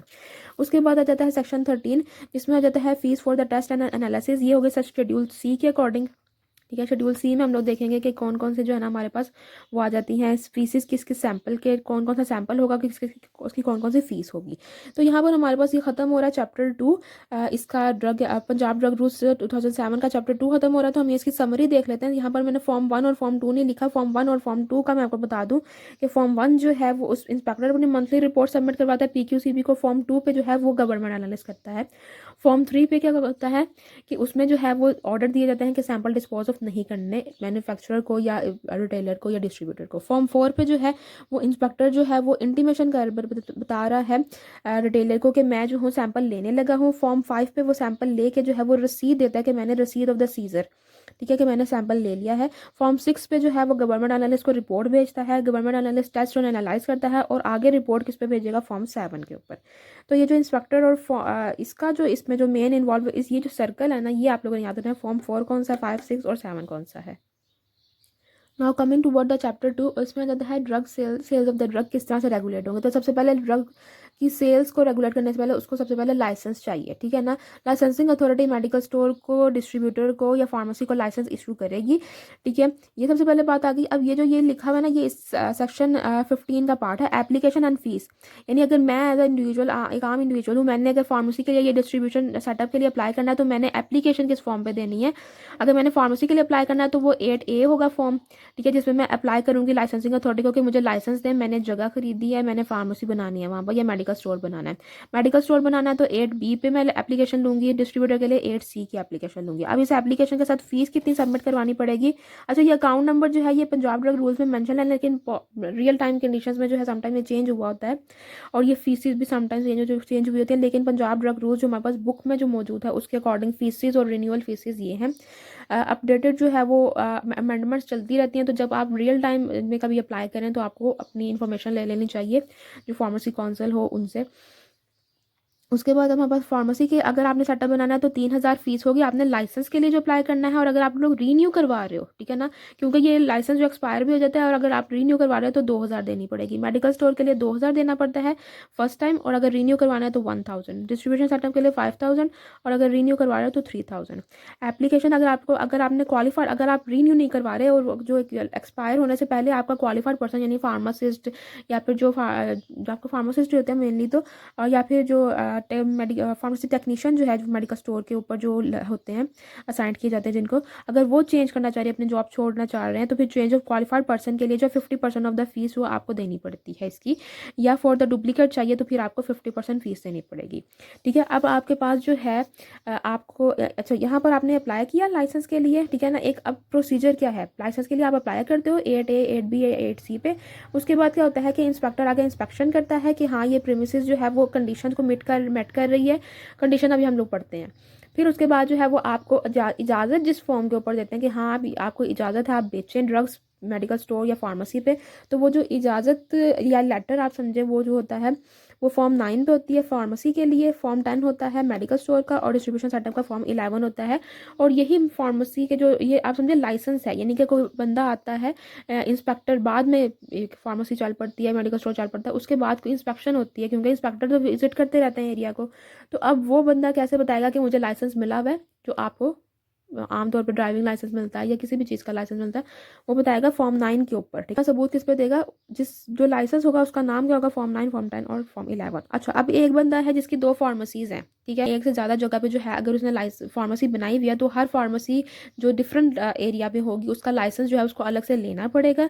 ठीक है, हाँ ये है कि अगर उसका फॉर एग्जाम्पल वो कि लाहौर के किसी एक एरिया में वो काम कर रहा है, ठीक है, और साथ जो है किसी और एरिया में उसका गोडाउन है सिर्फ, ठीक है ना, तो उसके लिए जिसमें सिर्फ उसने स्टोर किया हुआ है वहाँ ना वो बेचता है, ना ही वो उसने किसी किस्म का जो है वो ऑफर कर रहा है सेल, मतलब किसी भी किस्म की सेल नहीं है वहाँ पर। तो वो फिर उसको उस गोडाउन का जो एरिया है वो फॉर्म 9 के ऊपर उसका मेंशन करना चाहिए, लाइक उसको पहले ही बताना पड़ेगा एप्लीकेशन के साथ ही, जब वो अपनी एप्लीकेशन देगा कि मेरा एक गोडाउन भी है इस जगह पे, ठीक है, तो उसका एड्रेस भी जो है वो फॉर्म 9 के ऊपर मेंशन होगा। ठीक है, now coming toward the duration of the licence, यहाँ पर जो हम लोग बात करें कि एक्सपायर हो गया, तो वो एक्सपायर हो जाकर रीन्यूअल करवाना, तो एक्सपायर की ये वैलिडेशन कितने अर्से तक होती है, 2 सालों के लिए भी होती है और 5 सालों के लिए भी अब होती है। अच्छा, अब एक्सपायर हो गया है ना किसी का लाइसेंस, तो उसको नेक्स्ट अब रीन्यूअल के लिए अप्लाई करने के लिए कितना टाइम दिया जा रहा है, एक्सपायरेशन के बाद जो है वो 30 दिन जो है वो दिए जाएंगे उसको, एक पर्सन को जो प्रोप्राइटर होगा या क्वालिफाइड पर्सन होगा जो भी प्रेमिसेस को हैंडल कर रहा होगा, क्वालिफाइड पर्सन ही करता है, फार्मासिस्ट जो होते हैं वो, उसके पास जो है वो 30 दिन का टाइम होगा कि वो जो है वो दोबारा से रिन्यूअल के लिए अप्लाई करे। जब वो 30 दिन में अप्लाई कर देता है लाइसेंसिंग अथॉरिटी को, तो लाइसेंसिंग अथॉरिटी 45 दिन के अंदर अंदर उसकी एप्लीकेशन को जो है वो डील करेंगे, डिस्पोज ऑफ करेंगे। अगर लाइसेंसिंग अथॉरिटी जो है वो 45 दिन के अंदर वो अप्लाई नहीं, वो उसको डिस्पोज ऑफ नहीं कर पाता, यानी कि रिन्यूअल के लिए उसको इजाज़त दे देना या इंस्पेक्शन के लिए किसी इंस्पेक्टर को भेज देना, ये काम नहीं होता, तो वो फिर साथ रीज़न देंगे, ठीक है ना, कि उनके साथ वो क्यों नहीं अपने काम को जो है अंजाम दे सके अगर वो फेल हो जाते हैं। हाँ, अगर लाइसेंसिंग अथॉरिटी इंस्पेक्शन करवाती है रिन्यूअल से पहले, इंस्पेक्टर इंस्पेक्ट करता है और देखता है कि यहाँ पर कंडीशंस जो है वो फुलफिल नहीं है, एसी नहीं है, या डिस्ट्रीब्यूशन सेटअप के लिए खास तौर पे होती है कंप्यूटराइज सिस्टम होना चाहिए, वो नहीं है, तो या फ्रिजेस नहीं है, तो वो फिर जो है किसी भी वजह से जो है वो इंस्पेक्टर रिपोर्ट करता है कि यहाँ पर प्रीमिसेस में कंडीशन मेट नहीं हो रही। जब हम लोग कंडीशन ऑफ द ये तो इशुएंस है ना, एक कंडीशन ऑफ द लाइसेंस भी है, वो हम लोग पढ़ेंगे, वो मेट नहीं हो रही, तो फिर लाइसेंसिंग अथॉरिटी जो है वो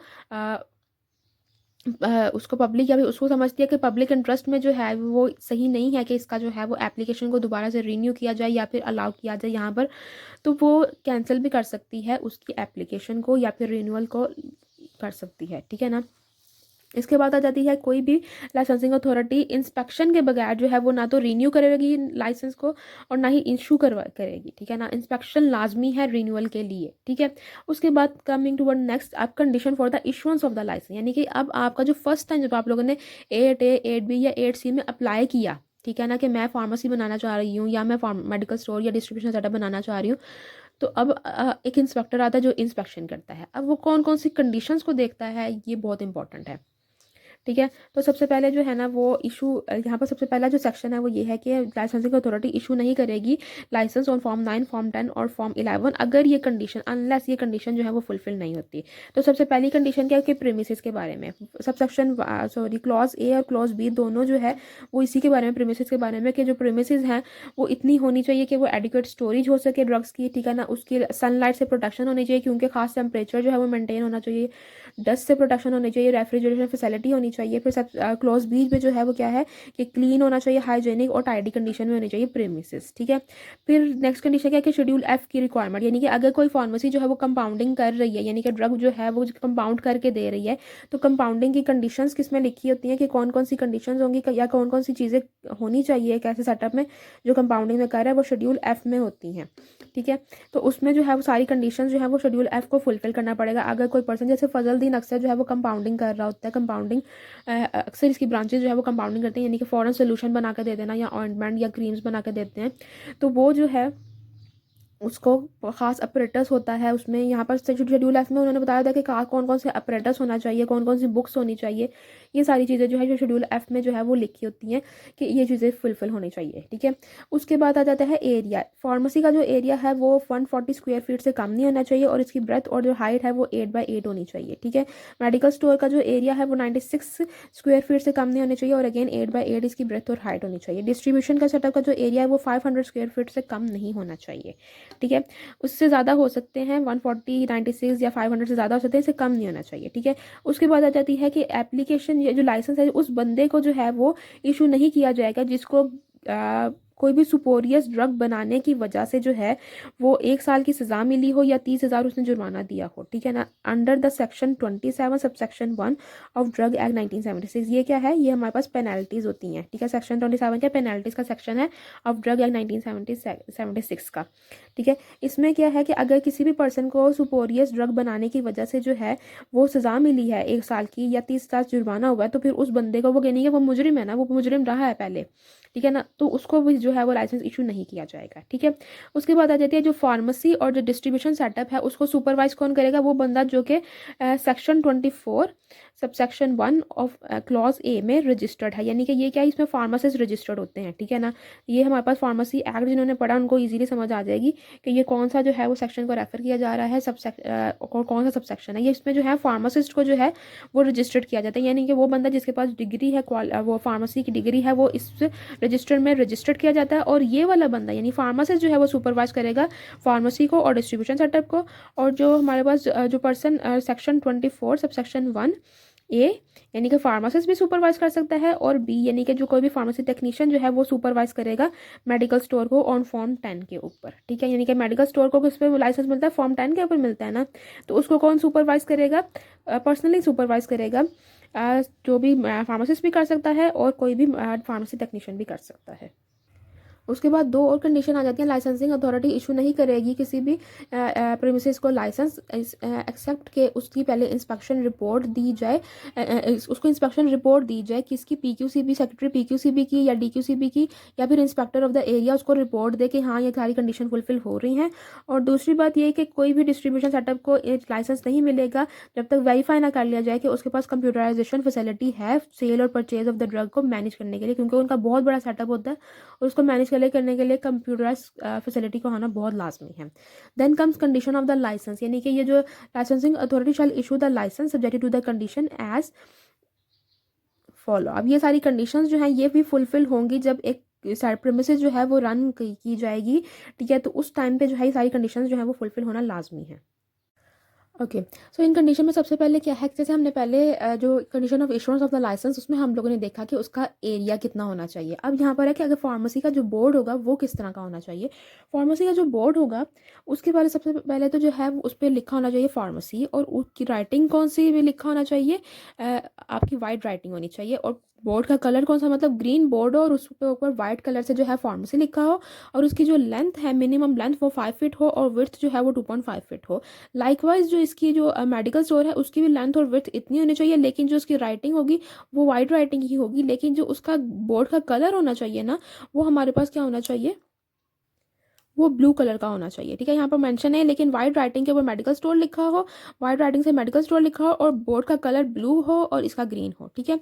उसके बाद जो हमारे पास क्लोज बी आती है उसमें यही है कि जो पर्सनली सुपरवाइज करेगा एज डिस्क्राइब प्रीवियसली, कि जो हमारे पास जो फार्मासिस्ट होगा वो सुपरवाइज कर सकता है फार्मेसी, बल्कि फार्मासिस्ट ही सुपरवाइज करेगा फार्मेसी को, मेडिकल और डिस्ट्रीब्यूशन सेटअप को, ठीक है। लेकिन जो मेडिकल स्टोर है उसको जो है फार्मासिस्ट भी सुपरवाइज कर सकता है और फार्मेसी टेक्नीशियन भी कर सकता है सुपरवाइज, ठीक है ना।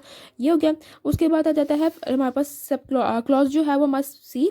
क्लॉज सी में क्या है कि कोई भी इन्वॉइसेस सेल्स या बिल जो भी होगा ना, मतलब इन्वॉइसेस के आगे कहने के जो आपने फार्मेसी ने या फिर डिस्ट्रीब्यूशन सेटअप ने कोई भी चीज़ खरीदी है, ठीक है ना, कुछ भी चीज़ बेची है, वो सारा कुछ जो है या फिर जो भी काउंटर फॉल्स हैं वो प्रिजर्व होगा for a period of at least 3 years from the date of the sale. मतलब जिस साल में जो है वो कोई भी सेल परचेज हुई है उससे लेकर 3 सालों तक कम अज़ कम वो सारा कुछ जो है वो रिकॉर्ड को जो है वो मेंटेन रखेंगे। यानी कि सबसे पहले हमारे पास क्लोज वन में क्या आ गया कि फार्मेसी के क्या प्रीमिस वो बोर्ड का क्या था, दूसरा कि उसको सुपरवाइज कौन करेगा, फार्मेसी हो बेशक मेडिकल स्टोर हो या डिस्ट्रीब्यूशन सेटअप हो, ठीक है। और तीसरा क्या आ गया, रिकॉर्ड 3 सालों तक रिकॉर्ड रखना लाजमी है। उसके बाद आ जाता है शेड्यूल बी और शेड्यूल डी ड्रग्स।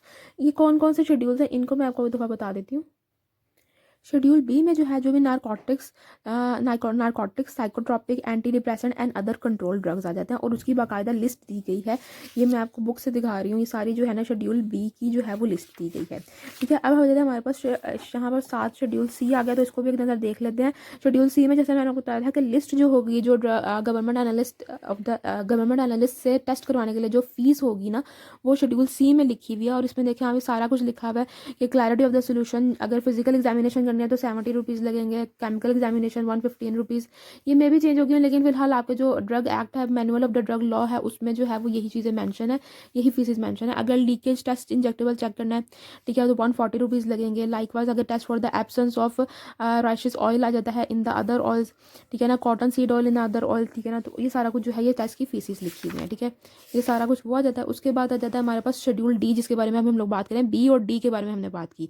बी में आ जाते हैं हमारे पास नारकोटिक साइकोट्रॉपिक एंटी डिप्रेसेंट और स्टेरॉयड वगैरह और अदर ड्रग्स आ जाते हैं। शेड्यूल डी में आ जाते हैं वो ड्रग्स जो कि खासतौर पर रजिस्टर्ड मेडिकल प्रैक्टिशनर यानी एमबीबीएस डॉक्टर की प्रिस्क्रिप्शन पर जाएंगे। ये वो ड्रग्स आ जाते हैं जिनमें हमारे पास खासतौर पर कौन सा आ जाता है, हार्मोन सब्सटेंसेस आ जाते हैं, ठीक है ना, एड्रेनोकॉर्टिकोट्रोपिक हार्मोन आ जाता है, एंड्रोजेनिक, एनाबॉलिक, एस्ट्रोजेनिक, प्रोजेस्टेशनल, और हमारे पास स्टीरॉयडल कंपाउंड आ जाते हैं। फिर हमारे पास कुछ एंटीबायोटिक्स आ जाती हैं, जैसे हमारे पास आ जाता है हमारे पास क्लोरटेट्रासाइक्लिन आ जाता है, कोलिमाइसिन आ जाता है, ठीक है। इसके अलावा जो पेनिसिलिन, अमोक्सिसिलिन वगैरह आ जाते हैं, ठीक है ना, स्ट्रेप्टोमाइसिन आ जाता है, वैंकोमाइसिन आ जाता है, ठीक है, सेफ्लोस्पोरिन्स आ जाती हैं।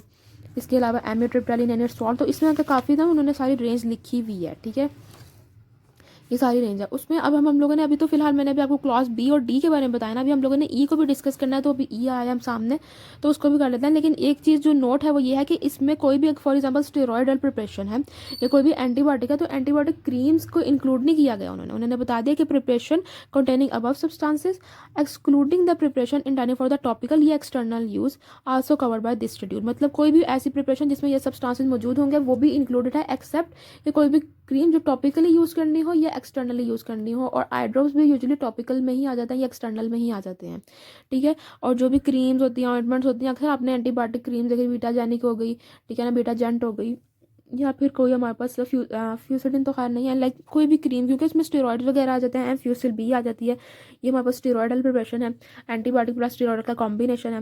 तो ये जितने भी क्रीम्स वगैरह हैं जिसमें स्टेरॉइड मौजूद होते हैं या कोई एंटीबायोटिक जिसमें ये जो इसमें मेंशन है वो मौजूद होती है, तो वो इसमें कंट्रोल में नहीं आएगी। मतलब उनको कंट्रोल करना या उनका रिकॉर्ड मेंटेन करना ज़रूरी नहीं है, क्योंकि अभी हम लोग बताएंगे कि क्या इनका शेड्यूल बी और शेड्यूल डी को किस तरह से डील किया जाता है। तो पहले मैंने आपको बता दिया इसमें ड्रग्स कौन से हैं, और शेड्यूल ई का मैं आपको बता दूं कि इसमें जितने भी होते हैं ना वो पॉइजनस ड्रग्स होते हैं, और इसमें साथ उनकी लिमिट्स लिखी हुई हैं, ठीक है ना, क्योंकि कोई भी ड्रग बताया होता है कि अबव द लिमिट जो है वो एज अ पॉइजन के तौर पे काम कर सकता है, और बिलो द लिमिट जो है वो एज अ ड्रग के तौर पे भी काम कर सकता है, ठीक है। अच्छा, यहाँ पर जो है वो सारी लिमिट्स लिखी हुई हैं कि यहाँ पर क्या है, percentage of the poison content below which the substance or its preparation is exempted from the provision of the rule, ठीक है, कि परसेंटेज अगर इससे बिलो है, ठीक है, तो फिर तो ठीक है, लेकिन अगर इससे अबव है या इस जितनी है तो फिर वो एज अ पॉइजन ड्रग के तौर पे जो है वो काउंट किया जाएगा। ऑल दो कि वो थेराप्यूटिक एफिकेसी रखता होगा और वो थेराप्यूटिकली सेल भी होगा, लेकिन उसको जो उसकी मैनेजमेंट होगी ना, जो फार्मेसी सेटअप या डिस्ट्रीब्यूशन सेटअप करेगा,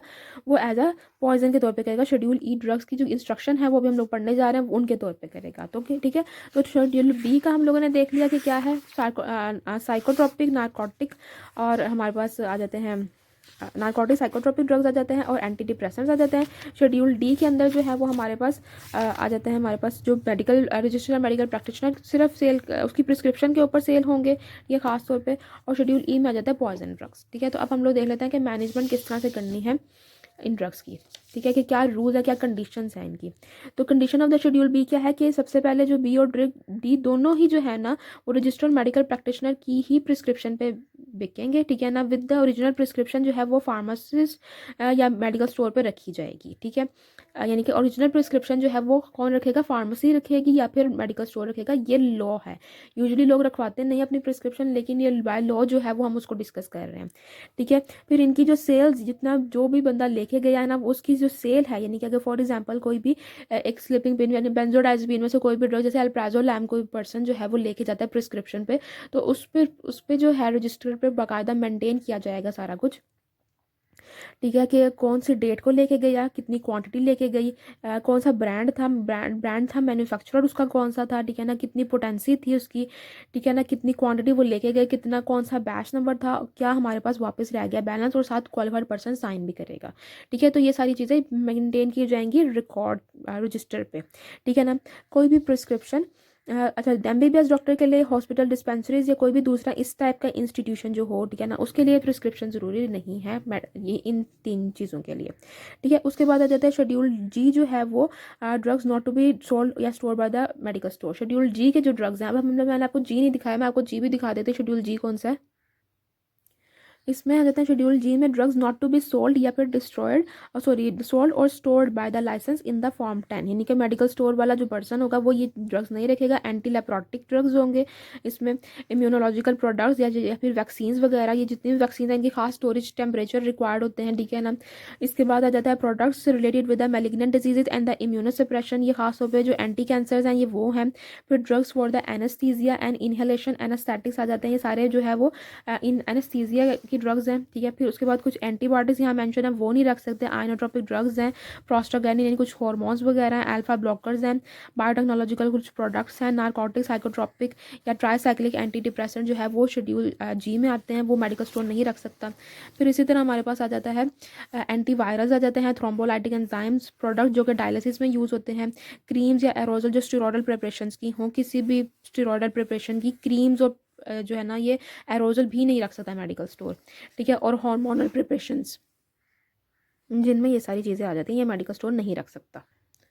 ओके, उसके बाद आ जाता है हमारे पास क्लोज जो है वो हमारे पास एफ में क्या है, हमारे पास आ जाता है register particulars for the register particulars क्या होंगे शेड्यूल बी और शेड्यूल डी के, मतलब कि रजिस्टर पे क्या क्या चीज़ें आपने मेंशन करनी है उसमें वो लिखा हुआ है। उसमें आ जाता है हमारे पास सीरियल नंबर होगा, जो सीरियल नंबर आप रजिस्टर पे लिखेंगे ना, जो रजिस्टर पे मेंशन होकर अक्सर एक सीरियल नंबर की ये लिस्ट होती है 1 2 3 4 जो भी, वो आपने जो है वो प्रिस्क्रिप्शन के ऊपर भी नंबर वो एंटर कर देना है। ठीक है ना, कि जो है वो इस प्रिस्क्रिप्शन के अकॉर्डिंग जो सीरियल नंबर है।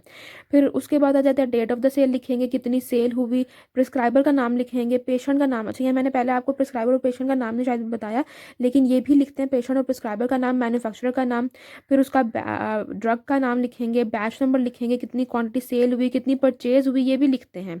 मतलब शेड्यूल बी और शेड्यूल डी के जो ड्रग्स हैं उनकी परचेज भी लिखते हैं, उनका बैलेंस भी लिखते हैं और क्वालिफाइड पर्सन साइन करता है। ठीक है, अब ये शेड्यूल जी है ना, अगर इसके केस में प्रिस्क्रिप्शन क्योंकि रिपीट होने के चांसेस बहुत ज़्यादा हैं, क्योंकि इसमें एंटीबायोटिक्स जनरल होती हैं, जो हमारे पास शेड्यूल डी बी है ना हमारे पास, इसमें क्या ज़्यादातर एंटी डिप्रेसेंट्स हैं या फिर एंक्सोलाइटिक्स हैं या स्लीपिंग एड एजेंट है। ठीक है, लेकिन जो शेड्यूल डी है ना इसमें अक्सर एंटीबायोटिक्स हैं या फिर जो है ना आपके पास आ जाती हैं हार्मोनल ड्रग्स, क्योंकि इनकी प्रिस्क्रिप्शन रिपीट होने के चांसेस ज़्यादा हैं as compare to the B. तो यहाँ पर आप क्या करोगे, सिर्फ अगर आप लोग सीरियल नंबर जो है ना यही रिपीट कर दो और डेट लिख दो और क्वान्टिटी और रेफरेंस इन द रजिस्टर। ठीक है ना, आप लोग रेफरेंस इन द रजिस्टर में कौन सा इसका रेफरेंस है मतलब ये लिख दो, तो ये भी चीज़ें काफ़ी हैं। ठीक है, उसके बाद हमारे पास नेक्स्ट क्या कंडीशन है हमारे पास कि हम लोग जब काम कर रहे हैं तो हम लोगों ने इसको फिलफिल करना है। उसके बाद आ जाता है प्रिस्क्रिप्शन। अब ये जो हम लोग बात कर रहे हैं कि ये रजिस्टर्ड मेडिकल प्रिस्क्राइबर की जो है प्रैक्टिशनर, रजिस्टर्ड मेडिकल प्रैक्टिशनर की जो प्रिस्क्रिप्शन है यानी एमबीबीएस डॉक्टर की प्रिस्क्रिप्शन है उस पर भी होना चाहिए। तो प्रिस्क्रिप्शन की भी कुछ रिक्वायरमेंट्स होंगी। अब वो क्या है कि एक तो वो राइटिंग में होनी चाहिए, वो साइंड होनी चाहिए प्रिस्क्राइबर से, पेशेंट का नाम या कोई ईमेल एड्रेस, पेशेंट का नाम और ईमेल एड्रेस लिखी होनी चाहिए, ड्रग की क्वांटिटी, उसका डोज, ड्रग का नेम और डेट सारा कुछ लिखा होना चाहिए। ठीक है, उसके बाद आ जाता है जो मैन्युफैक्चरर, इम्पोर्टर या फिर जो हमारे पास होगा सेलर।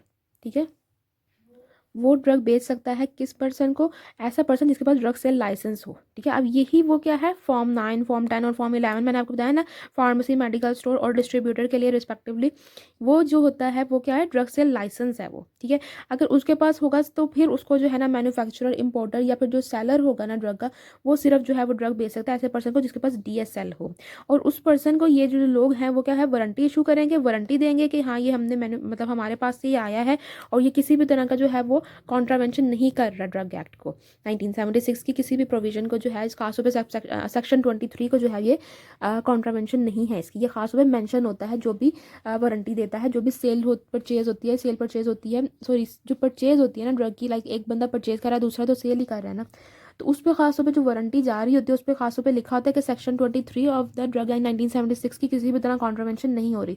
और उस सेक्शन 23 क्या है प्रोहिबिशंस है। ठीक है, उसमें वारंटी भी देगा और इनवॉइस भी देगा। ठीक है, at the time of the sale. और इसके अलावा किसको दे सकता है वो एमबीबीएस डॉक्टर को भी दे गए। ठीक है, एमबीबीएस डॉक्टर अगर मांगता है तो ये मैन्युफैक्चरर, इम्पोर्टर या सेलर जो है वो दे सकता है। अगर वो एमबीबीएस डॉक्टर को दे रहा है ना, ठीक है ना, तो ये क्या करेंगे जो कॉपी होगी ना इनवॉइस की और वारंटी की, ठीक है, अब इसके एमबीबीएस डॉक्टर को ड्रग सेल लाइसेंस की जरूरत नहीं है, उसका एमबीबीएस होना ही काफ़ी है। अगर वो इसको दे रहा है ना तभी वो वारंटी और इनवॉइस तो इशू करेगा इसको, लेकिन साथ में एक कॉपी इंस्पेक्टर को, जो रेलिवेंट इंस्पेक्टर होगा ना, एरिया इंस्पेक्टर होगा, उसको भी भेजेगा। ठीक है, अब इसको एमबीबीएस डॉक्टर को क्यों एग्जाम्पशन है, मतलब इससे ड्रग सेल लाइसेंस से क्यों एग्जाम्पशन है, किस सूरत में एग्जाम्पशन होगी, कि मतलब इसको जो है वो क्यों हम इतनी राहत दे रहे हैं कि एमबीबीएस डॉक्टर जो है उसको क्यों ड्रग सेल लाइसेंस की जरूरत नहीं है अगर वो ड्रग जो है वो अपने पेशेंट को दे रहा है, क्योंकि लाइक क्लिनिक होते हैं ना, क्लिनिक पे दे रहा है वो। ठीक है, डायरेक्टली, तो फिर उसको जो है एग्जाम्पशन है। या फिर और साथ में जो है ना वो रिकॉर्ड भी मेंटेन कर रहा है बी और डी ड्रग्स का, जिस तरह ये प्रिस्क्राइब्ड है ना कि शेड्यूल बी और डी ड्रग्स को जो है वो किस तरह से बेचना है। ठीक है ना, किस तरह से उसका रिकॉर्ड मेंटेन होगा। ठीक है ना, और क्या क्या पर्टिकुलर्स होने चाहिए उसके रजिस्टर के। ठीक है ना, वो सारा कुछ जो है वो मेंटेन कर रहा है, तो फिर ये इसको जो है इसको एग्जाम्पशन है। ठीक है, okay, now coming toward the 7 subsection 7 हमारे पास क्या जाता है कि इनवॉइस की जो इनवॉइस है या वारंटी है वो कैसी होनी चाहिए। उसमें जो परचेजर है ना उसका, जैसे आप अगर मैं सेल कर रही हूँ तो और आप परचेज कर रहे हो तो आपका नाम और आपका जो एड्रेस है फार्मेसी का या मेडिकल स्टोर का या फिर डिस्ट्रीब्यूशन सेटअप का, वो नाम और आपका जो एड्रेस है वो पूरा तरह मैंशन होना चाहिए। ठीक है ना, परचेजर का, और साइन होना चाहिए, वारंटर ने उसको साइन किया हो, इंडिकेटिंग द नेम और द डेट, मतलब वारंटर का मतलब अगर मैं वारंटी दे रही हूँ तो मेरा नाम और जो डेट है जिस दिन दे रही हूँ वो सारा मैंशन होना चाहिए। उसके बाद आ जाता है जो मैन्युफैक्चरर, इंपोर्टर या सेलर ऑफ द ड्रग है ना, वो भी 3 सालों तक जो है वो रिकॉर्ड मेंटेन करेंगे। ठीक है ना, कंटेनिंग द फॉलोइंग पर्टिकुलर्स। अब फॉर्मिंग पर्टिकुलर्स मतलब अपने वो जो भी उनकी परचेज होगी, जो भी, क्योंकि मैन्युफैक्चरर अगर इंपोर्टर है तो वो भी कहीं से इंपोर्ट करवा रहा है ना, तो वो भी अपना जो है इंपोर्ट का रिकॉर्ड मेंटेन करेगा और सेल का भी रिकॉर्ड मेंटेन करेगा। और उसके जो रिकॉर्ड मेंटेन, उसके जो डॉक्यूमेंट्स हैं उसमें क्या क्या मेंशन होना चाहिए, उसमें डेट ऑफ द परचेज लिखी होनी चाहिए या sale, date of the purchase, किस डेट पे परचेज हुआ या किस डेट पे सेल हुआ, name of the address, name and the address of the concern purchaser या सेलर का जो है वो एड्रेस लिखा हो, ड्रग का नाम हो, उसकी बैच नंबर हो, क्वांटिटी हो, एक्सपायरी लिखी हो, मैन्युफैक्चरर का नाम लिखा हो। ठीक है, यानी कि सारा कुछ लिखा होना चाहिए, ये सारा कुछ भी मेंटेन होना चाहिए 3 सालों तक। ऐसे डॉक्यूमेंट्स के ऊपर, मतलब जिनके ऊपर ये सारी चीज़ें मेंशन हो, 3 सालों तक वो डॉक्यूमेंट्स जो है वो मेंटेन करने पड़ेंगे मैन्युफैक्चरर, इंपोर्टर या सेलर को। इसके अलावा जो जनरल रिकॉर्ड है वो भी उसको कम से कम 3 सालों तक मेंटेन करना पड़ेगा। ठीक है, उसके बाद आ जाते हैं लाइसेंसी जो है ना वो रिकॉर्ड करेगा या रजिस्टर जो भी मेंटेन किया है अंडर दीज रूल, मतलब जो भी रिकॉर्ड्स हैं उसके पास या भी जो भी रजिस्टर्स है ना उसके पास, वो अगर इंस्पेक्टर मांगता है तो वो उसको देगा, या कोई भी इन्फॉर्मेशन जो है वो अगर इंस्पेक्टर मांगता है तो वो उसको देगा। कौन? लाइसेंसी, जिसको लाइसेंस इशू हुआ है। ठीक है, उसके बाद आ जाती है स्टोरेज ऑफ द शेड्यूल ई और शेड्यूल बी ड्रग्स। ठीक है ना, अब डी ड्रग्स की कोई स्टोरेज की वो नहीं है गाइडलाइंस, या कि उसको किस तरह से स्टोर किया जाए, क्योंकि वो बहुत ब्रॉड रेंज रेंज और बहुत रनिंग ड्रग्स हैं, ठीक है ना, जो अक्सर प्रिस्क्राइबर जो हैं वो लिखते हैं और उसकी जो है वो स्पेशल स्टोरेज गाइडलाइंस नहीं है, ई और बी की हैं। ई और बी की यहाँ क्या है कि नंबर 1 ये है कि क्लॉज ए में क्या मेंशन है कि उसको ऐसी प्रीमिसेस में रखना है, इसमें पॉइजन ड्रग्स हैं, पॉइजनस ड्रग्स होंगे, ठीक है, और इसमें क्या होंगे नार्कोटिक, साइकोट्रोपिक या फिर एंटी डिप्रेशन या अदर स्टेरॉयडल ड्रग, ठीक है, ऐसी प्रीमिसेस में जो कि कस्टमर के लिए उसकी एक्सेस ना हो, ठीक है ना। और दूसरा लॉक्ड अलमीरा में, कबर्ड में या फिर ड्रॉवर्स में जो रिजर्व हो solidly for the storage of these substances, ठीक है ना, यानी कि उनकी खास तौर पर उनको लॉक्ड अलमीरा और कबर्ड में रखना चाहिए। उसके बाद आ जाता है special guidelines for the schedule E medication. क्या है शेड्यूल ई मेडिकेशन के लिए खास गाइडलाइंस? वो ये है कि जो है जो भी सब्सटेंस जो कि इस पॉइजनस ड्रग्स की लिस्ट में है shall be store in a container impervious to the poison and sufficiently stout to prevent leakage. मतलब ऐसा कंटेनर होना चाहिए जो कि पॉइजन के लीकेज को प्रिवेंट करे, इतना मजबूत हो कि वो इम्परवियस हो, उसमें से एवेपोरेट या फिर लीच आउट ना हो कोई भी पॉइजनस ड्रग, और ना ही जो है वो लीक होने के उसके चांसेस हो, ठीक है। उसके बाद उसके जो भी कंटेनर होगा उसके ऊपर वर्ड पॉइजन जरूर मेंशन होना चाहिए, ठीक हो गया। उसके बाद आ जाता है हमारे पास सबसेक्शन 14 आ जाता है डिस्ट्रीब्यूटर्स का लाइसेंस जो है, डिस्ट्रीब्यूटर्स लाइसेंस जो होगा वो मेंटेन करेगा, कंप्यूटराइज्ड रिकॉर्ड मेंटेन करेगा ऑफ द इन्वेंट्री सोल और सेल और परचेज के लिए वो कंप्यूटराइज्ड रिकॉर्ड मेंटेन करेगा, ठीक है। उसके बाद आ जाता है section 21 of Punjab drug rules 2007, उसमें है कैंसिलेशन या सस्पेंशन ऑफ द लाइसेंस, ठीक है ना। अगर तो जो है ना हमारे पास कोई भी इंस्पेक्टर DQCB या PQCB रिपोर्ट करता है लाइसेंसिंग अथॉरिटी को कि यहाँ पर जो है कॉन्ट्रावेंशन हो रही है ड्रग एक्ट की 1976 की, तो लाइसेंसिंग अथॉरिटी शोकास नोटिस भेजेगी लाइसेंसी को, ठीक है ना, जो लाइसेंस होल्डर होगा जिसके नाम पे लाइसेंस चला होगा, कि हम बताएं कि हम क्यों आपका लाइसेंस सस्पेंड या कैंसिल ना करें, पेश होकर अपने आप को डिफेंड करें, शोकास नोटिस भेजेगा। अगर वो डिफेंड करता है और वो फेल हो जाता है टू कंप्लाई द कंडीशन, तो लाइसेंसिंग अथॉरिटी जो है वो कैंसिल कर सकती है या सस्पेंड करती है licence for a period as may deem fit, accordingly जो भी वो समझेगी मुनासिब समझेगी लाइसेंसिंग अथॉरिटी, वो उसके हिसाब से लाइसेंस ये सस्पेंड कर देगी फॉर अ पर्टिकुलर पीरियड, ठीक है। उसके बाद आ जाते हैं प्रोविंशियल एपिलेट अथॉरिटी। अब ये बंदा जिसका लाइसेंस यानी कि ये फेल हुआ कंप्लाई करने, शोकॉस नोटिस भेजा, या तो वो जा नहीं सका या फिर वो अपने आप को प्रूफ नहीं कर सका और लाइसेंसिंग अथॉरिटी उसने उसका लाइसेंस कैंसिल कर दिया, तो अब ये बंदा जो है वो क्या करेगा, यानी कि कोई भी जो फार्मेसी जो होगा जिसका फार्मेसी का लाइसेंस होगा या डिस्ट्रीब्यूशन सेटअप का लाइसेंस होगा, ये वही बंदा होगा ना, तो ये क्या करेगा, ये प्रोविंशियल एपिलेट अथॉरिटी को अप्रोच करेगा, ठीक है। प्रोविंशियल एपिलेट अथॉरिटी को अप्रोच करेगा किसने, 30 दिन के अंदर। ये ना हो कि वो उसको 2-3 महीने बाद याद आ रहा है कि भाई अब ये तो लाइसेंसिंग अथॉरिटी ने मेरे साथ गलत किया, ऐसा नहीं होना चाहिए। 30 दिन के अंदर उसको अपनी जो है वो अपील करनी पड़ेगी एपिलेट अथॉरिटी को, और एपिलेट अथॉरिटी जो है उसका हमारे पास जो है वो कौन उसको कर रहा होगा, additional chief secretary of the government shell be the provincial appellate authority होगा, ठीक है। Additional chief secretary of the government, ये MCQ पॉइंट ऑफ व्यू से इंपॉर्टेंट है कि चीफ सेक्रेटरी होगा जो गवर्नमेंट डिपार्टमेंट का, वो जो होगा एपिलेट अथॉरिटी होगा for the purpose of hearing against the orders of the licensing authority, ठीक है। प्रोविंशियल एपिलेट अथॉरिटी जो है वो किसी ऑफिसर को या कि ऑफिशियल को भी डायरेक्ट कर सकता है कि वो असिस्ट करे अथॉरिटी को, ठीक है। इसके अलावा क्या है इसके बारे में कि प्रोविंशियल एपिलेट अथॉरिटी एपिलेंट को अपॉर्चुनिटी देगी कि बताए अपना केस जो है वो अपने हमारे सामने रखिए, अपने आप को डिफेंड करना चाहता है तो वो बताए क्या उसके पास सबूत है कि उसका जो है ना सज़ा को कैंसिल किया जा सके, ठीक है। और उसके बाद जो एपिलेट अथॉरिटी डिसाइड करेगी वो फाइनल रूल्स होंगे, और इसके बाद जो भी रूल होंगे बेशक वो उसको जो है वो इजाज़त दे देता है सेल करने की, ड्रग्स को मैन्युफैक्चर करने की, या फिर जो है वो उसका लाइसेंस जो है वो कैंसिल कर देता है। वो जो ऑर्डर्स होंगे वो फाइनल होंगे, उसके बाद जो लाइसेंसी है वो किसी भी इदारे में जाके वो क्वेश्चन नहीं कर सकता, अपनी आवाज़ जो है वो मतलब नहीं कर सकता कि भाई मेरा जो है वो डिसीजन मेरे साथ नाइंसाफ़ी हो गई है, ठीक है, क्योंकि उसको एक ऑप्शन मौका जो है वो दोबारा दिया गया है, ठीक है। फिर आ जाता है section 23 good storage and distribution practice. ये जो है हमारे पास किसके अकॉर्डिंग होता है, good storage and distribution practice licensee under this rule, या कोई भी पब्लिक सेक्टर या प्राइवेट ऑर्गेनाइजेशन जो कि डील कर रही होगी स्टोरेज या organisation of the drug distribution of the drugs से, वो कंप्लाई करेगी good storage and distribution practice in the schedule H। अब हमारे पास रह गया शेड्यूल H जिसको हमने नहीं देखा था, वो भी देख लेते हैं। ओके, शेड्यूल H के ऊपर क्या हेडिंग है, good storage and distribution practice to be followed by the licensing and a public sector institution of a private organisation, ठीक है। अब यहाँ पर जो मेन हाईलाइट्स हैं वैसे तो उसमें काफ़ी ज़्यादा डिटेल्स लिखी हुई हैं कि किस तरह से जो है ना डिस्ट्रीब्यूशन या स्टोरेज प्रैक्टिस होनी चाहिए, ठीक है। तो इसमें जो हाइलाइट्स हैं वो ये है कि एक तो जो है ना, आपके there shall be the adequate number of the qualified person available at all the working hours. ठीक है ना, मतलब एक तो क्वालिफाइड पर्सन होने चाहिए, जो भी आपके वर्किंग आवर्स हैं उनमें क्वालिफाइड पर्सन होने चाहिए।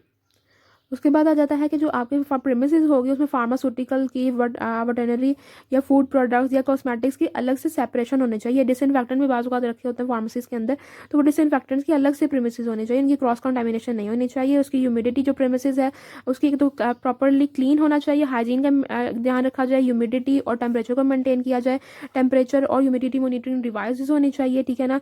इसके अलावा जो व्हीकल यूज़ हो रहा हो ट्रांसपोर्टेशन के लिए, लाइक अब ड्रग को जो डिस्ट्रीब्यूटर जो है वो ड्रग को लेकर जा रहा है, किसी मेडिसिन को लेकर जा रहा है जिसके फ्रिज आइटम है, तो उसके जो फ्रिज आइटम्स में जो है उसका जो टेम्परेचर है वो उसको मेंटेन करने के लिए प्रॉपर व्हीकल होना चाहिए। ठीक है ना। वेदर कंडीशन के अकॉर्डिंग खास तौर पे, क्योंकि अगर गर्मी है बाहर और फ्रिज आइटम है तो उसको प्रॉपरली आइस पैक्स और आइस बॉक्स के अंदर लेकर आया जाए। ठीक है ना।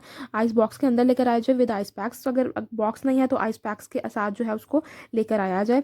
ठीक है ना। फिर जो हमारे पास नार्कोटिक साइकोट्रोपिक सब्सटेंसेस उनका प्रॉपर से मेंटेन किया जाए रिकॉर्ड। ठीक है ना। डिस्पेंसिंग जो है वो एरिया, जो starting material and the product use in the dispensing, अगर कोई डिस्पेंसिंग कर रहा है यानी कि वो जो हमारे पास क्या कर रहा है, कंपाउंडिंग वगैरह कर रहा है, तो उसका जो सेक्शन है, उसकी जो मटेरियल है, स्टार्टिंग प्रोडक्ट और जो भी प्रोडक्ट है उसको प्रॉपरली लेबल्ड करना है। ठीक है ना। जो भी कंपाउंडिंग कर रहा है उसके पास जो भी प्रोडक्ट्स पड़े हैं वो प्रॉपरली लेबल्ड हो।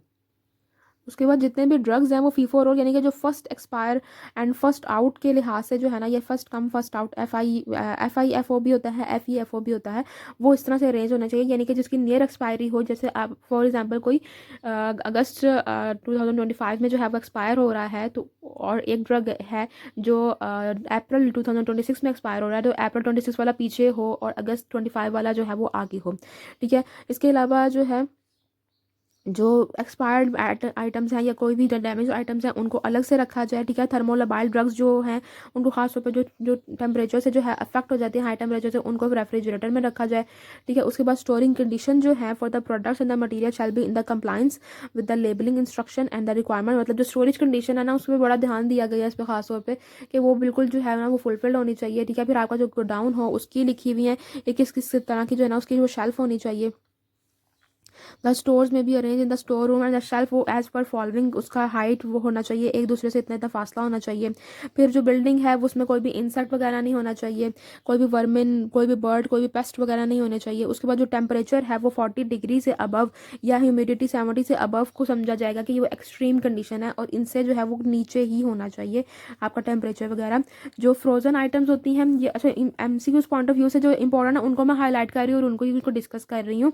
ठीक है। जो फ्रोजन आइटम्स हैं जैसे वैक्सीन्स वगैरह need to be transported with the cold chain and उनको स्टोर करना चाहिए, मतलब खास अगर टेम्परेचर पे लिखा, वैक्सीन के ऊपर लिखा हुआ है -20 तो फिर उसको -20 पे किया जाए, लेकिन कुछ वैक्सीन 2 से 8 की भी होती हैं। ठीक है ना। तो ये नहीं हो कि सारी वैक्सीन को आप लोग -20 पे स्टोर कर रहे हो, 2 से 8 वाली भी होती हैं, तो 2 से 8 वाली को जो है आपने, मतलब यही बात आ गई ना कि जो स्टोरेज कंडीशंस है ना उनको उनकी लेबल के अकॉर्डिंग जो है वो आपने, जो लेबलिंग के अकॉर्डिंग है उनके अकॉर्डिंग आपने स्टोर करना है। बात यह है कि फ्रोजन का टेम्परेचर क्या है, -20 डिग्री। ठीक है ना। जो 2 से 8 वाली है फॉरेन हाइट में नोट कर लें, 36 से 46 फॉरेन हाइट अक्सर ये भी आ जाता होता है। ठीक है। First they are usually kept in the first and the second part of the refrigerator and never फिर इन द फ्रीजर। फिर जो लिखा होता है store in a cool and dry place. ठीक है ना। इनके अगर तो कूल प्लेस पे लिखा हुआ है तो 8 to 15 डिग्री का टेम्परेचर होगा। रूम टेम्परेचर का जो होता है ना वो हर जगह वेरी करता है, ज़्यादातर जो है 15 से 26 होता है, और अगर क्लाइमेटिक कंडीशन के लिहाज से जो है 30 तक लिमिट होती है, इससे ज़्यादा नहीं। ठीक है। उसके बाद जो है ना मॉइस्चर से प्रोटेक्शन होना चाहिए, तो 60% जो है ह्यूमिडिटी होती है, इससे ज़्यादा नहीं होनी चाहिए फार्मेसी या जो भी स्टोरेज एरिया हो जहाँ पर ड्रग मौजूद हो। ठीक है। उसके बाद मॉइस्चर से प्रोटेक्शन होनी चाहिए, कोई भी लीक नहीं होना चाहिए। Roofs of the storage side जहाँ पर ये ड्रग्स रखे हों वहाँ कुछ छतें लीक ना कर रही हों, क्लीन होनी चाहिए, डस्ट नहीं होनी चाहिए। मैन्युफैक्चरर और the importer shall ensure deliveries only to the authorised retailer, जो पहले बात है कि जिनके ड्रग्स से लाइसेंस होगा सिर्फ उनको रिटेल उनको किया जाएगा। For all the supplies, a document shall enclose, making it possible to identify the stock to a certain the date and the name and the pharmaceutical form of the medicinal product, quantity कितनी बिक रही है, ठीक है, address, मतलब वो जो पहले सारी कंडीशन बताई गई हैं वही कि इन्वॉइसेस वगैरह किस तरह से होनी चाहिए। उसके बाद आ जाता है हमारे पास precautions against the spillage and breakage या थेफ्ट के अगेंस्ट भी जो है वो प्रिकॉशंस की चोरी ना हो जाए, टूट ना जाए चीज़ें, इनके अकॉर्डिंग भी इनके लिए भी जो है वो ख़ास तौर पर किया जाए। फिर अगेन वही बात आ जाती है कि वो सिक्योर है कि नहीं, ठीक है ना। And not subjected to the unacceptable degree of the heat, मतलब वो बहुत ज़्यादा एक्सट्रीम टेम्परेचर पे उनको एक्सपोज ना करें किसी भी ड्रग को। फिर मेडिसिनल प्रोडक्ट रिक्वायरिंग जो कंट्रोल टेम्परेचर है वही बात आ जाती है कि ट्रांसपोर्टेशन में खास तौर पे ध्यान रखें। और जो डिफेक्टिव मेडिसिन है which have been return shall be kept apart from the saleable, मतलब जो भी डिफेक्टिव मेडिसिनल प्रोडक्ट है which have been return shall be kept apart from the saleable stock से जो है वो अलग रखना चाहिए ताकि उनकी दोबारा से सेल या डिस्ट्रीब्यूशन ना हो जाए अनटिल कि उनको किस तरह से डिस्पोज ऑफ करना है वो डिसाइड हो जाए, ठीक है ना। तो उसके बाद आ जाता है हमारे पास ये एक ओवरऑल पिक्चर आ जाती है कि कौन कौन से शेड्यूल, अच्छा ये जो शेड्यूल बी हम लोगों ने पढ़ना शुरू किया ना कि ये इसमें तो नारकोटिक्स और साइकोट्रोपिक ड्रग हैं, सी में जो है ये क्या है, तो जो शेड्यूल ए का था ये किसी के जहन में पता नहीं सवाल आया कि नहीं आया, जो लोग ध्यान सुन रहे हो शायद उनके जहन में आया होगा कि शेड्यूल ए फिर कौन सा है। शेड्यूल ए में ये सारे फॉर्म्स हैं, ठीक है ना, जो भी हमने फॉर्म 1 से लेकर फॉर्म 11 तक हम लोगों ने पढ़ा है ना, ये सारे फॉर्म्स जो हैं शेड्यूल ए के अंदर आते हैं।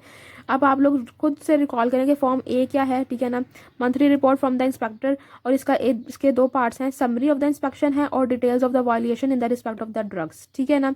फॉर्म बी में क्या है, फॉर्म 2 में क्या है कि वो डिटेल की रिपोर्ट जाती है, यानी गवर्नमेंट एनालिस्ट रिपोर्ट देता है, मंथली रिपोर्ट देता है। फॉर्म 3 पे क्या है, orders to not to dispose of the stock, ठीक है। फॉर्म 4 पे इंटीमेशन दी जाती है सैंपल उठाने के लिए। फॉर्म 5 जो है वो रिसीट होता है। फॉर्म 6 पे मेमोरेंडम भेजा जाता है गवर्नमेंट एनालिस्ट को, यानी इंस्पेक्टर जो है वो सैंपल भेजता है गवर्नमेंट एनालिस्ट को। फॉर्म 7 पे गवर्नमेंट एनालिस्ट रिपोर्ट भेजता है, ठीक है ना। और ये किसके अंडर फ्रेम, किसके अंडर हुए हुए हैं, ड्रग एक्ट 1976 के अंडर जो है ये फ्रेम हुए हुए हैं, ठीक है। उसके बाद फॉर्म 8A क्या होता है, एप्लीकेशन है अगर आपने लाइसेंस अप्लाई करना है फार्मेसी के लिए, 8B मेडिकल स्टोर के लिए, 8C डिस्ट्रीब्यूशन के लिए।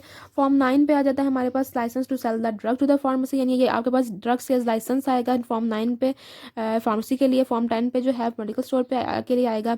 फॉर्म 11 पे जो है डिस्ट्रीब्यूशन के लिए। शेड्यूल बी में क्या हमारे पास ड्रग है, narcotics, psychotropic, anti depressant drugs, ठीक है ना, and other control. Schedule C में क्या जाता है, टेस्ट फॉर द फीसिस के, मतलब गवर्नमेंट एनालिस्ट ने जो फीस लेनी होगी वो कौन कौन सी फीसिस, किस तरह के टेस्ट के लिए कौन सी फीस होगी। डी के लिए आ जाता है जो कि खास तौर पे जो है ना रिटेलर जो बेचेगा मेडिकल रजिस्टर्ड मेडिकल प्रैक्टिशनर यानी एमबीबीएस डॉक्टर की प्रिस्क्रिप्शन के ऊपर।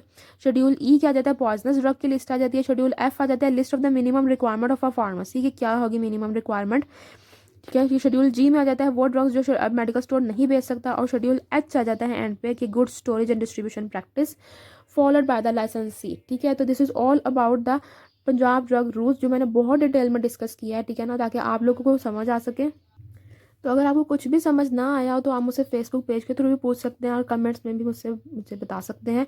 अगर आपको कुछ भी समझ आया तो मेरे चैनल को ज़रूर सब्सक्राइब कीजिएगा, अपने फ्रेंड्स के साथ इसको ज़रूर शेयर कीजिएगा और मेरी वीडियो को ज़रूर लाइक कीजिएगा। अंटिल नेक्स्ट वीडियो, अल्लाह हाफिज़।